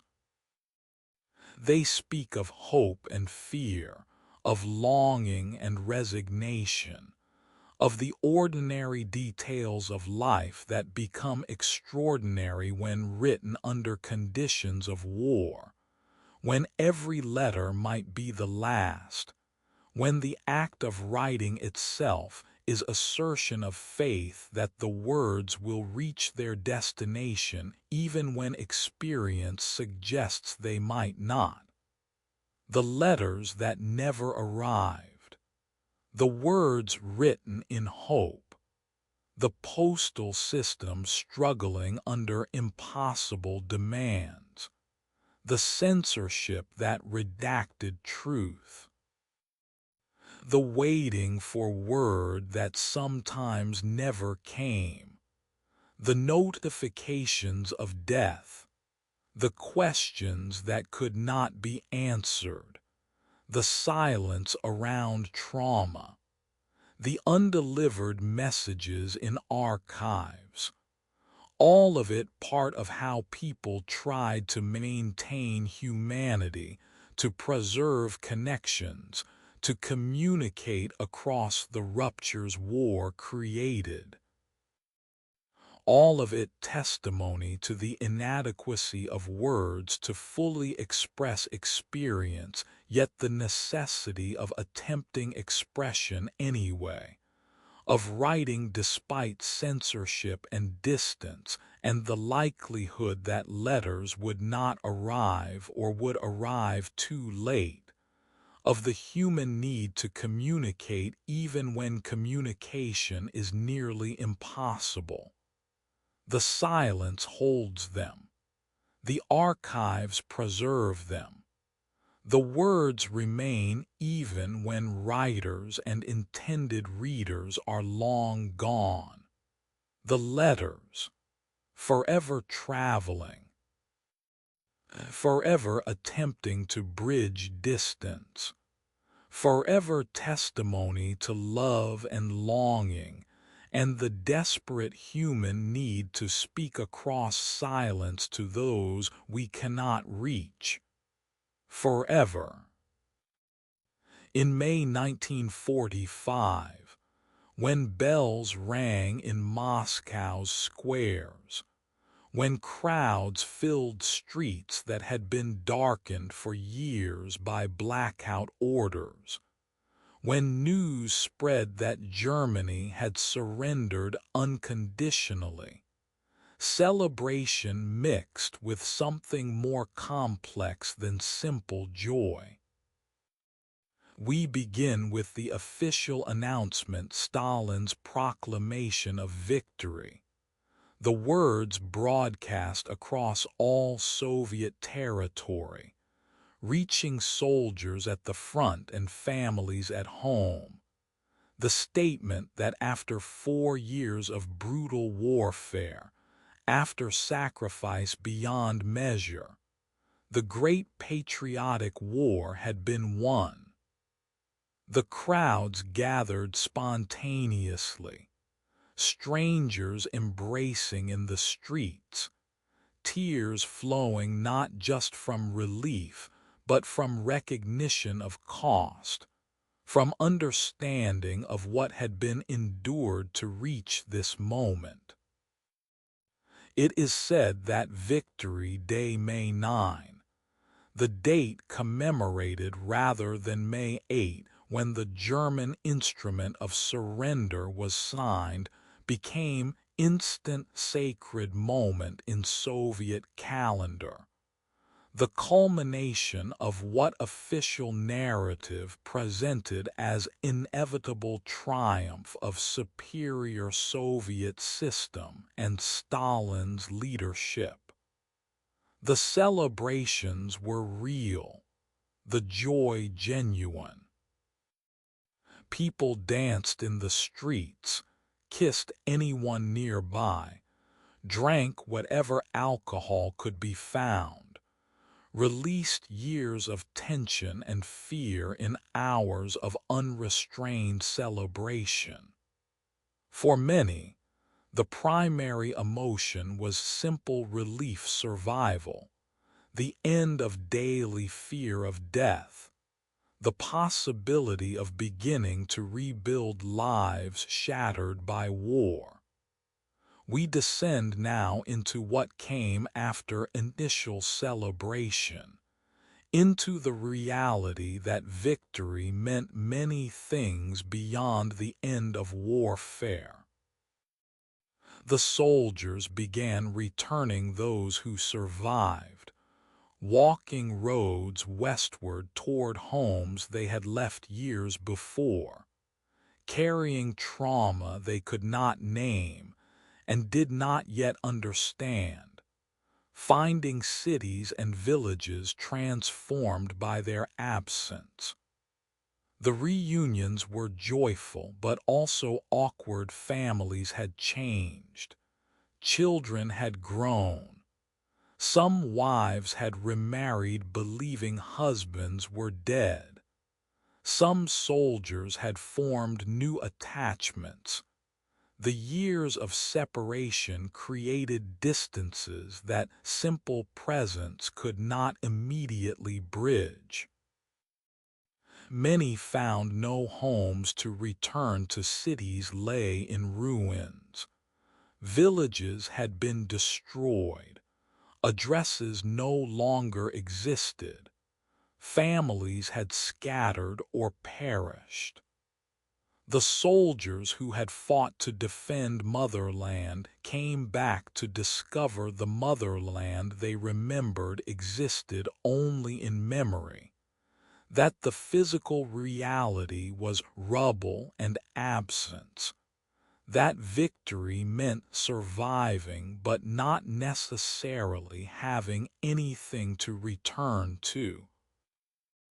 The displacement continued after the war. Soldiers demobilized, but unable to find former homes, wandering through ruins trying to locate family, rebuilding lives in new places because returning to old places was impossible. Whispers tell us of the accounting that began in Victory's wake, the attempt to quantify losses, to count the dead, to measure what had been sacrificed.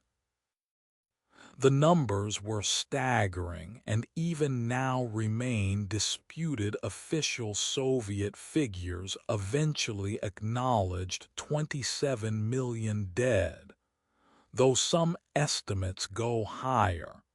The vast majority civilian deaths from warfare, occupation brutality, siege conditions, disease and starvation caused by war. 27 million.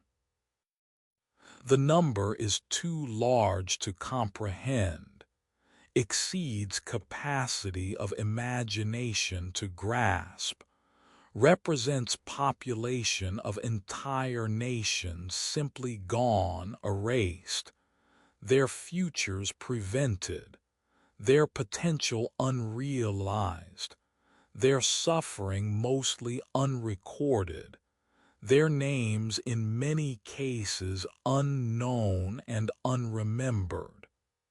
But victory also brought pride that was genuine and justified.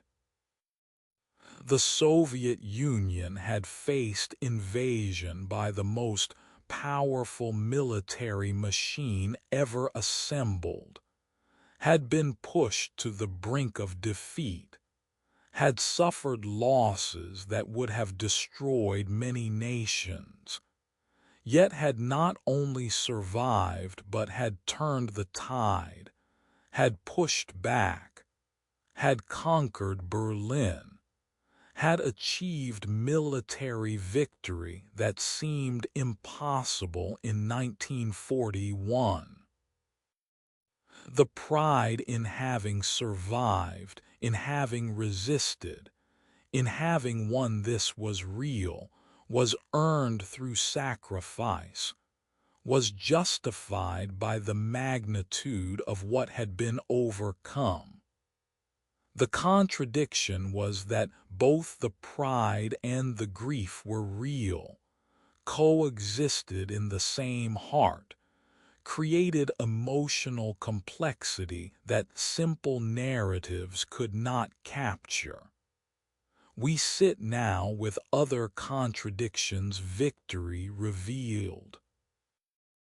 The state that had led to victory was the same state that had contributed to suffering the policies that had left Soviet Union unprepared for invasion, the purges that had weakened military leadership, the forced collectivization that had created famines before the war, the terror apparatus that had operated throughout the war. People could feel gratitude for victory, while also feeling anger at the suffering that might have been prevented. They could celebrate the state's achievement while also remembering the state's failures. But such contradictions could not be voiced publicly. The requirement was to express only gratitude, only pride, only dedication to rebuilding under Stalin's continued leadership. The post-war years brought new hardships. The famine of 194,647 killed, estimated 1 to 2 million people. The drought's impact worsened by state policies that continued requisitioning grain for export while rural populations starved. The post-war recovery taking precedence over populations' immediate needs. The cities remained crowded and damaged, housing shortages severe, rationing continuing for years, the transition to peace slower and more difficult than many had anticipated. Victory had not brought immediate prosperity, had not ended suffering, had not resolved the fundamental problems of Soviet system. The purges returned. The suspicion and terror that had characterized pre-war years resumed after brief wartime relaxation of some controls. Returning prisoners of war were interrogated as potential traitors. Those who had lived under occupation were investigated for collaboration. The populations of newly acquired territories in Eastern Europe were subjected to Soviet security apparatus. The Jews who had survived the Holocaust faced renewed anti-Semitism, disguised as anti-cosmopolitan campaign. The victory had not brought freedom or relaxation of control, if anything. Stalin's paranoia intensified in post-war years. The brief cooperation with Western allies giving way to Cold War suspicions that provided new categories of potential disloyalty. We reflect now on what victory meant for those who had sacrificed most. The mothers who had lost sons received medals and official acknowledgement, but no actual compensation, no material support. The state honoring sacrifice abstractly while providing little concrete assistance. The veterans returned to discover that military service, even service in victorious army, did not guarantee employment or housing or care for wounds physical and psychological. The survivors of siege or occupation or concentration camps found that their suffering was acknowledged only if it fit official narratives, that some forms of suffering were more acceptable to discuss than others, that the requirement was to emphasize resilience and recovery rather than to dwell on trauma. The memory of the war was rapidly shaped into official form. The Great Patriotic War became sacred narrative of Soviet history, the victory proof of system superiority. Stalin's role emphasized while acknowledging errors was forbidden. The sacrifice of people celebrated, while the policy failures that increased that sacrifice were obscured. The narrative served political purposes, unifying diverse Soviet population around shared experience, justifying continued sacrifice for rebuilding, maintaining Stalin's authority by associating him with victory. But the narrative also simplified what had been complex, erased experiences that did not fit approved story, created official memory that differed from what many individuals actually remembered.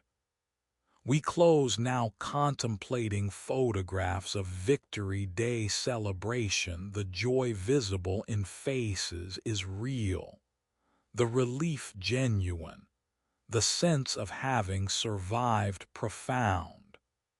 But looking closely, we can also see exhaustion. We can see bodies too thin. We can see the wear of years that should not have been endured. The victory was real, but the price was visible in every face, in every body, in the ruins behind the celebrating crowds. The victory tasted of ash because victory was survival rather than triumph, was end of one kind of suffering with knowledge that other hardships continued, was achievement earned through sacrifice so vast that celebration was always mixed with grief. The victory, the joy and the cost, the pride and the trauma, the end that was also continuation. The celebration that could not erase memory of horror, the official narrative and the private grief, the gratitude and the bitterness, the survival and the absence, all coexisting, all true simultaneously, all part of what May 1945 meant to those who lived through what had come before, the victory that tasted of ash, forever complex, forever more than simple triumph, forever testimony to what was endured and what endurance cost and what even victory could not restore. Forever.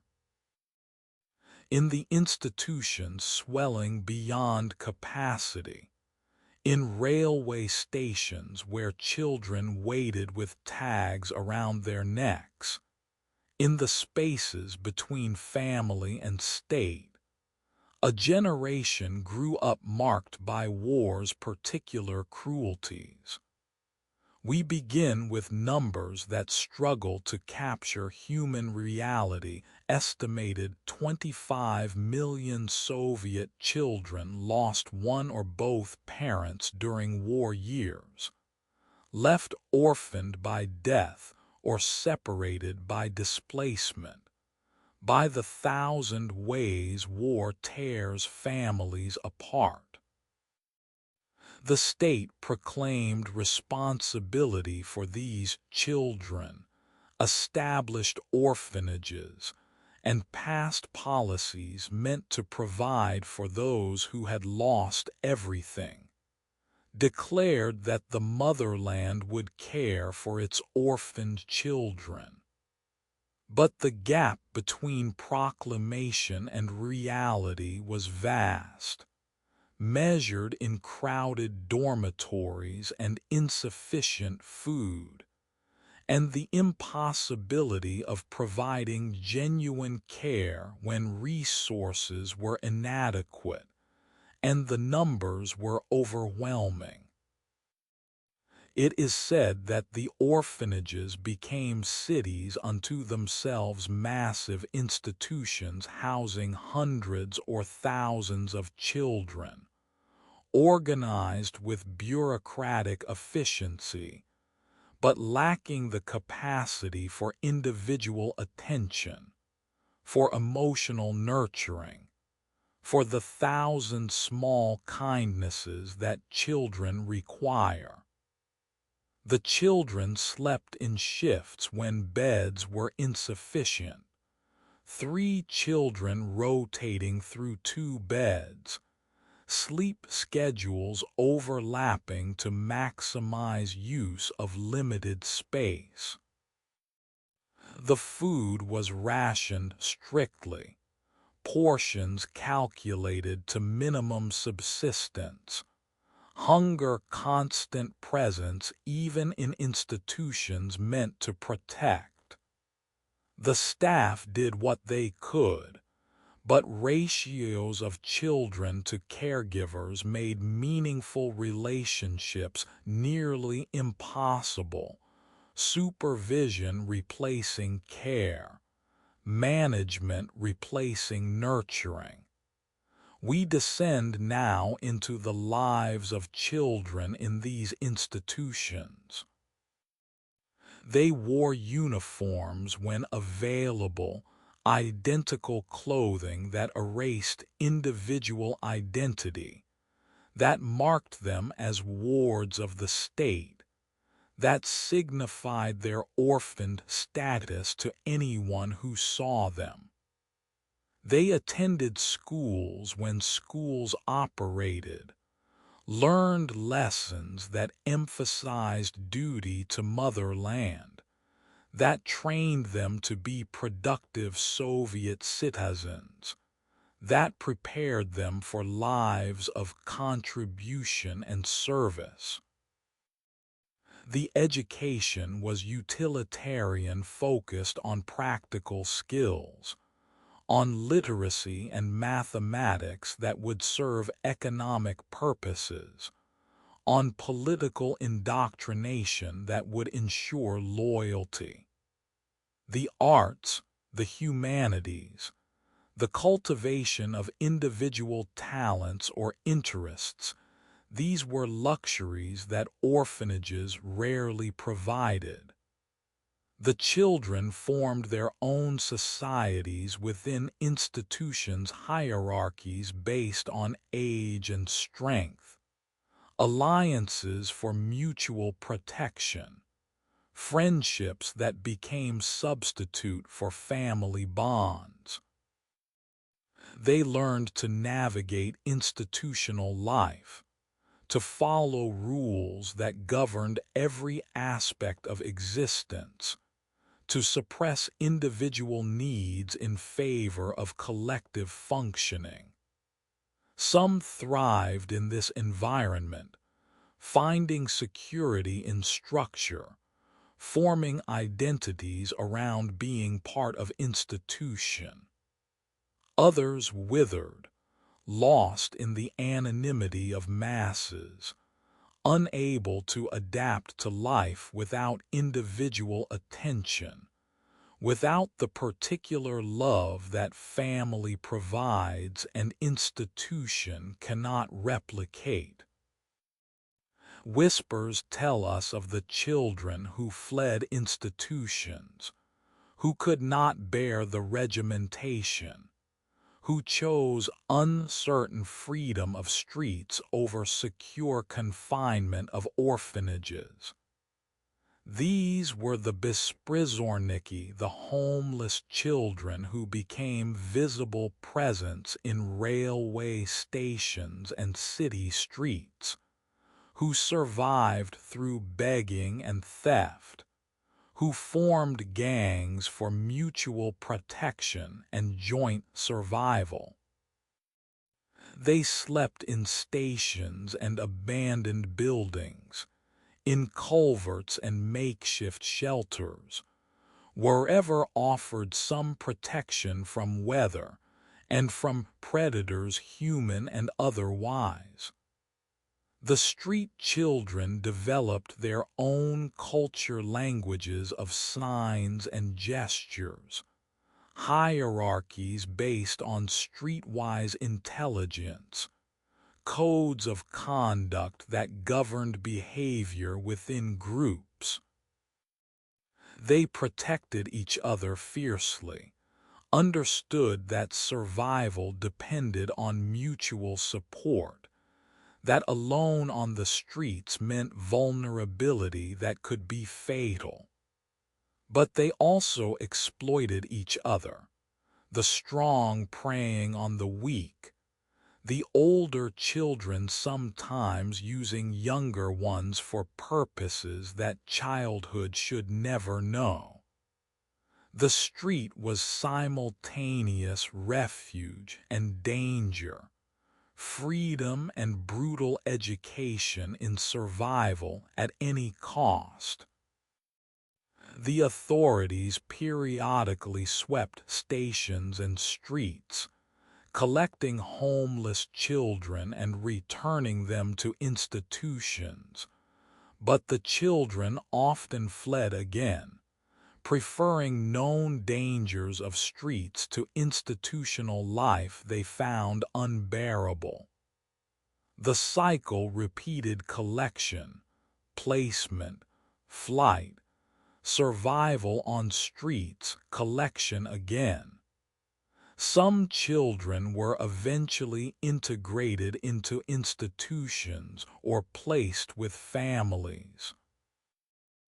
Others remained on margins throughout war and into post-war period, a population that challenged official narratives of state care, that represented the orphans who fell through the system, despite the system's proclaimed universality.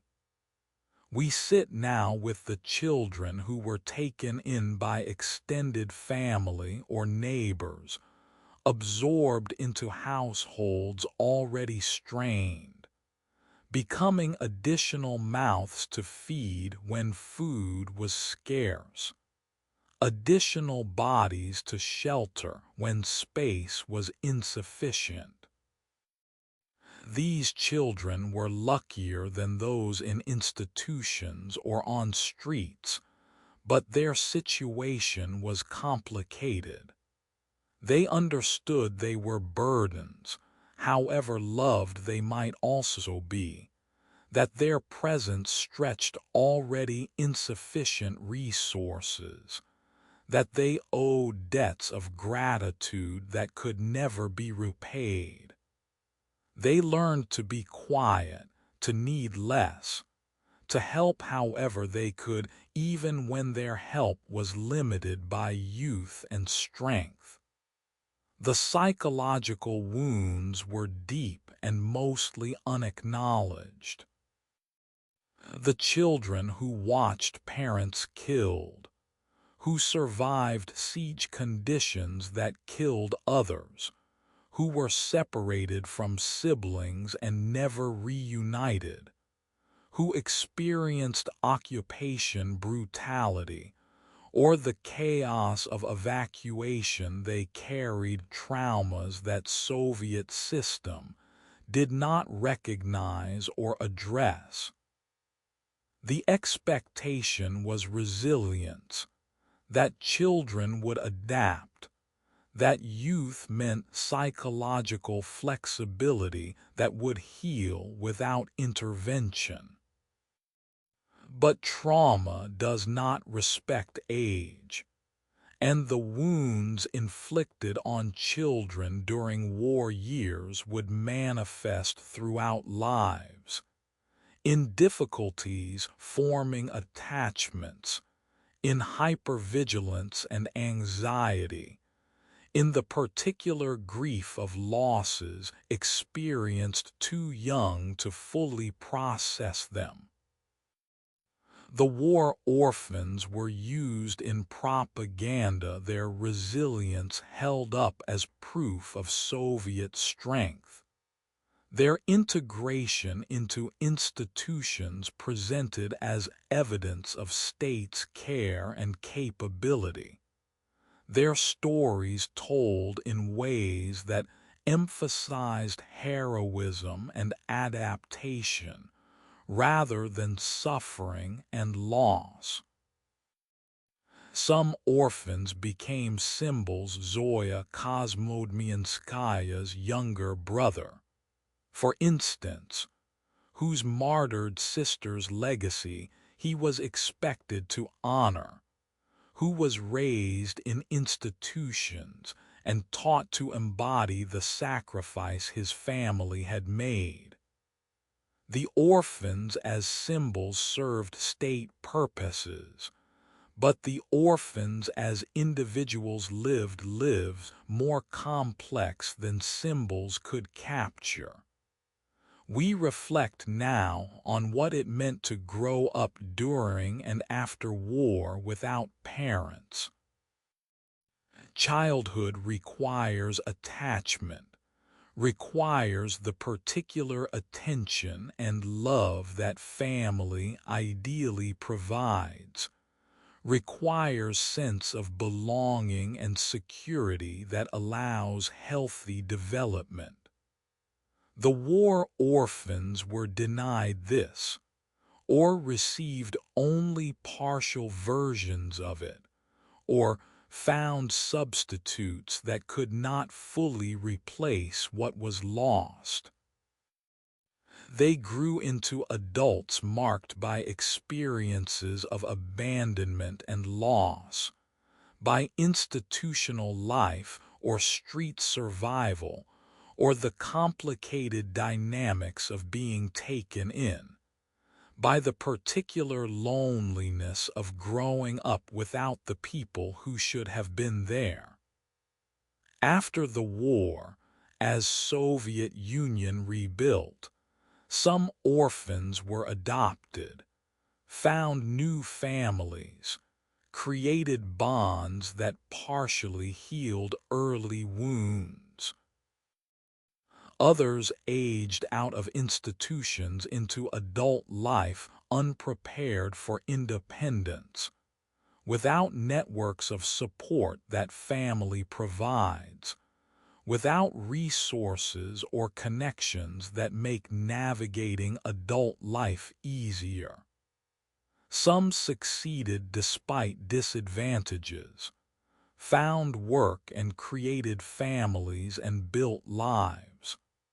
Others struggled, the early traumas creating difficulties that persisted throughout lives, that manifested in mental health issues or addiction or inability to form stable relationships. We close now contemplating what Soviet Union owed these children and what it provided. The state proclaimed care but provided institutions. The state promised future but often delivered only survival. The state used orphans as symbols but rarely addressed their individual needs. The war created orphans in numbers too vast for any system to adequately handle. But the inadequacy was also product of priorities. Resources that might have provided better care were allocated to military rebuilding, to industrial development, to projects that served state interests over individual welfare. The orphans of the motherland, the millions who lost parents, the institutions, the street children, the adoption into strained households, the trauma unaddressed, the propaganda that made symbols of individuals, the resilience that was real but should not have been required, the losses that childhood should never experience. All of it part of war's cost, part of what a generation endured, part of the testimony to what happens when war destroys families and leaves children to navigate survival in systems that cannot provide what children need. The orphans, forever marked, forever carrying losses too heavy for youth. Forever testimony to war's reach into the most vulnerable lives. Forever. In the rooms where documents accumulate in silence, where files bear names and numbers that represent lives, where history is both preserved and obscured, the past speaks in whispers. We begin with the paradox that defined Soviet documentation. The state recorded obsessively, created paper trails of requisitions and rations and labor and death, maintained files on millions of citizens, generated reports and statistics, and the endless bureaucratic record of state functioning. Yet simultaneously, the state suppressed information, classified documents that contradicted official narratives, created gaps where uncomfortable truths should be acknowledged, destroyed records that threatened approved versions of history. The archives contain both the evidence and the silences, the documentation and the gaps, the testimony of what was recorded, and the absence that speaks of what was deliberately obscured. It is said that for decades, access to wartime archives was restricted, that researchers were allowed only to consult materials that supported official narratives, that documents contradicting those narratives remained classified, or were made available only to trusted scholars who could be relied upon to interpret them correctly.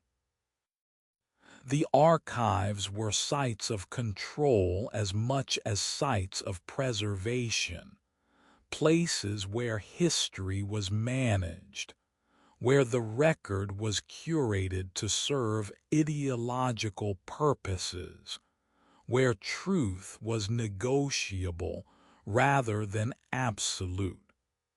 We descend now into the work of researchers who navigate these archives.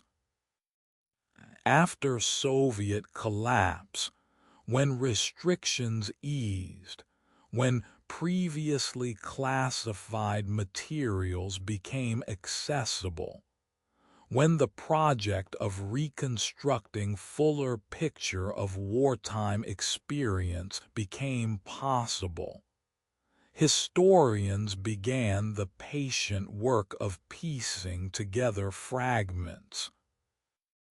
They read official reports against personal testimonies, looked for what was absent as well as what was present, developed methods for reading between lines of censored documents, for finding truth in silences and omissions as much as in explicit statements. The challenges are immense. Records were destroyed, some deliberately, to hide evidence of crimes or failures, some accidentally in war's chaos, some lost to simple neglect and the ravages of time. Testimonies were suppressed, survivors silenced by fear, or by official prohibition against speaking experiences that contradicted approved narratives. Voices lost because they were never recorded or were recorded and then hidden. The oral histories collected after Soviet collapse come from survivors who were old when they finally spoke, whose memories were filtered through decades of living with silence, whose willingness to speak was shaped by political changes that made speaking finally safe, but also by the difficulty of articulating what had long been forced into silence. Whispers tell us what the archives reveal. The scope of death from famine in Leningrad was worse than officially acknowledged. The numbers of civilian casualties from occupation brutality were minimized. The extent of NKVD operations during war years was obscured. The treatment of ethnic minorities and prisoners of war was hidden. The failures of military leadership were blamed on individuals rather than acknowledged as systemic. The archives document not just what happened, but what the state wanted to hide, what stories threatened the heroic narrative, what truths complicated the simple tale of Soviet triumph through superior system and wise leadership. The personal documents are particularly revealing: diaries kept despite danger, letters hidden because they contained unauthorized truths, photographs that showed what was not supposed to be seen. These materials preserved fragments of individual experience, testimony that contradicted official accounts, evidence that people understood differently from how they were told to understand. that private knowledge often diverged from public story. The diaries describe hunger in detail that official accounts minimized, record fears and doubts that propaganda demanded be suppressed, preserve names and details that otherwise would have disappeared. We sit now with the ethical questions that archival research raises. How to represent suffering that survivors could not speak about during lifetimes.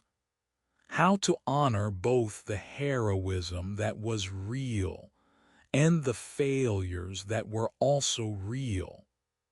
How to acknowledge complexity when simplification served important psychological and political functions for survivors.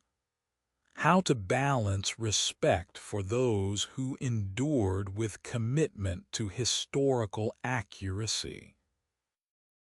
The researchers wrestle with these questions, knowing that every choice about what to emphasize and what to minimize shapes how history is understood, that they hold responsibility for representing experiences not just to academic audiences, but to descendants, to subsequent generations who will know wartime years primarily through histories written now. The archives also reveal what is missing. The voices of those who died are largely absent. The millions who perished left few records, their experiences known only through traces in others' testimonies, through absences in family records, through statistical evidence of deaths recorded but not described. The rural experiences are underrepresented records concentrated in cities, rural areas less documented, the suffering of village populations less visible in archives than suffering of urban populations. The experiences of certain groups are harder to recover: women's voices, children's experiences, the perspectives of ethnic minorities, the testimony of those whose stories were least likely to be officially recorded or preserved. We reflect on the ongoing process of revelation. Archives continue opening, materials continue becoming accessible, oral histories continue being collected from the last surviving witnesses. Each new opening reveals more complexity, more evidence that challenges or nuances previous understandings, more testimony to experiences that official histories overlooked or minimized. The history of Soviet wartime experience is still being written, will continue being rewritten as more evidence becomes available, as methodologies improve, as questions change and new generations of researchers bring new perspectives. The responsibility is profound. The generation that experienced the war directly is passing. The last survivors are now very old, their numbers diminishing. The window for collecting first-hand testimony closing. What historians do now with archives, how they represent what they find, What questions they ask and what silences they attend to this work determines how future generations will understand what happened, how the sacrifices will be remembered, whether the full complexity will be preserved, or whether simplified narratives will prevail.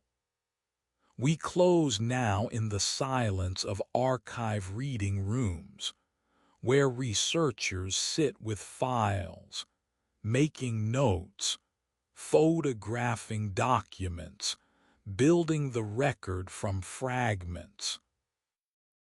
The archives whisper what could not be spoken, the truth suppressed, the experiences hidden, the voices silenced. They testify to what was endured and to what endurance cost, to the heroism and the horror, to the achievement and the failure, to the complexity that defies simple narrative. The archives preserve and obscure, reveal and hide, speak and remain silent.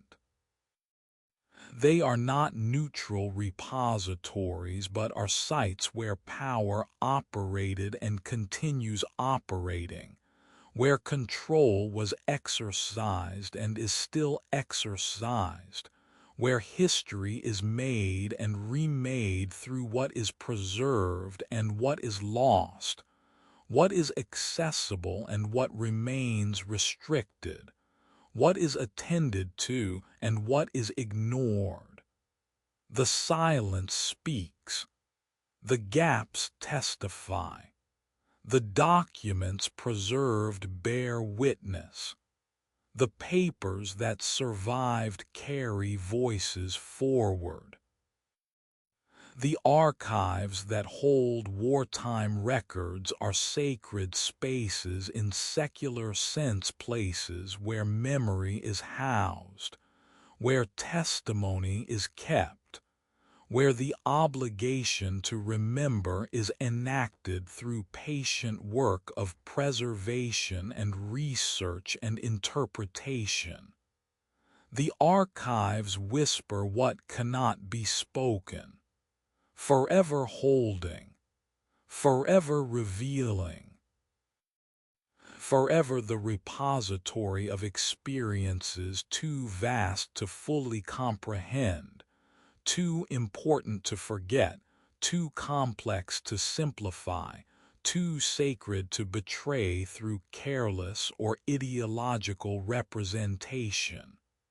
The archives, forever whispering, forever demanding attention, forever testimony to what was lived and what survives in fragments, what can be known and what remains uncertain, what speaks clearly and what speaks only in silence. Forever. The night is deep now. The stories have been told. The past has spoken through the silence of years, through the archives and memories, through the testimony of those who survived and those who did not, through the complexity that resists simple understanding but demands our attention nonetheless. Rest now. Let these stories settle like snow upon the landscape of memory. Let the lives lived, the sacrifices made, the endurance beyond comprehension, the humanity persisting through inhumanity, let all of it rest with you as you drift toward sleep, as consciousness releases its hold, as the day gives way to night and night to dreams. The past is gone but not forgotten. The voices speak still. The testimony endures, and in remembering we honor what was lived, what was lost, what survived against all odds. Sleep now. The stories are told. The night is yours. the silence is earned. Rest.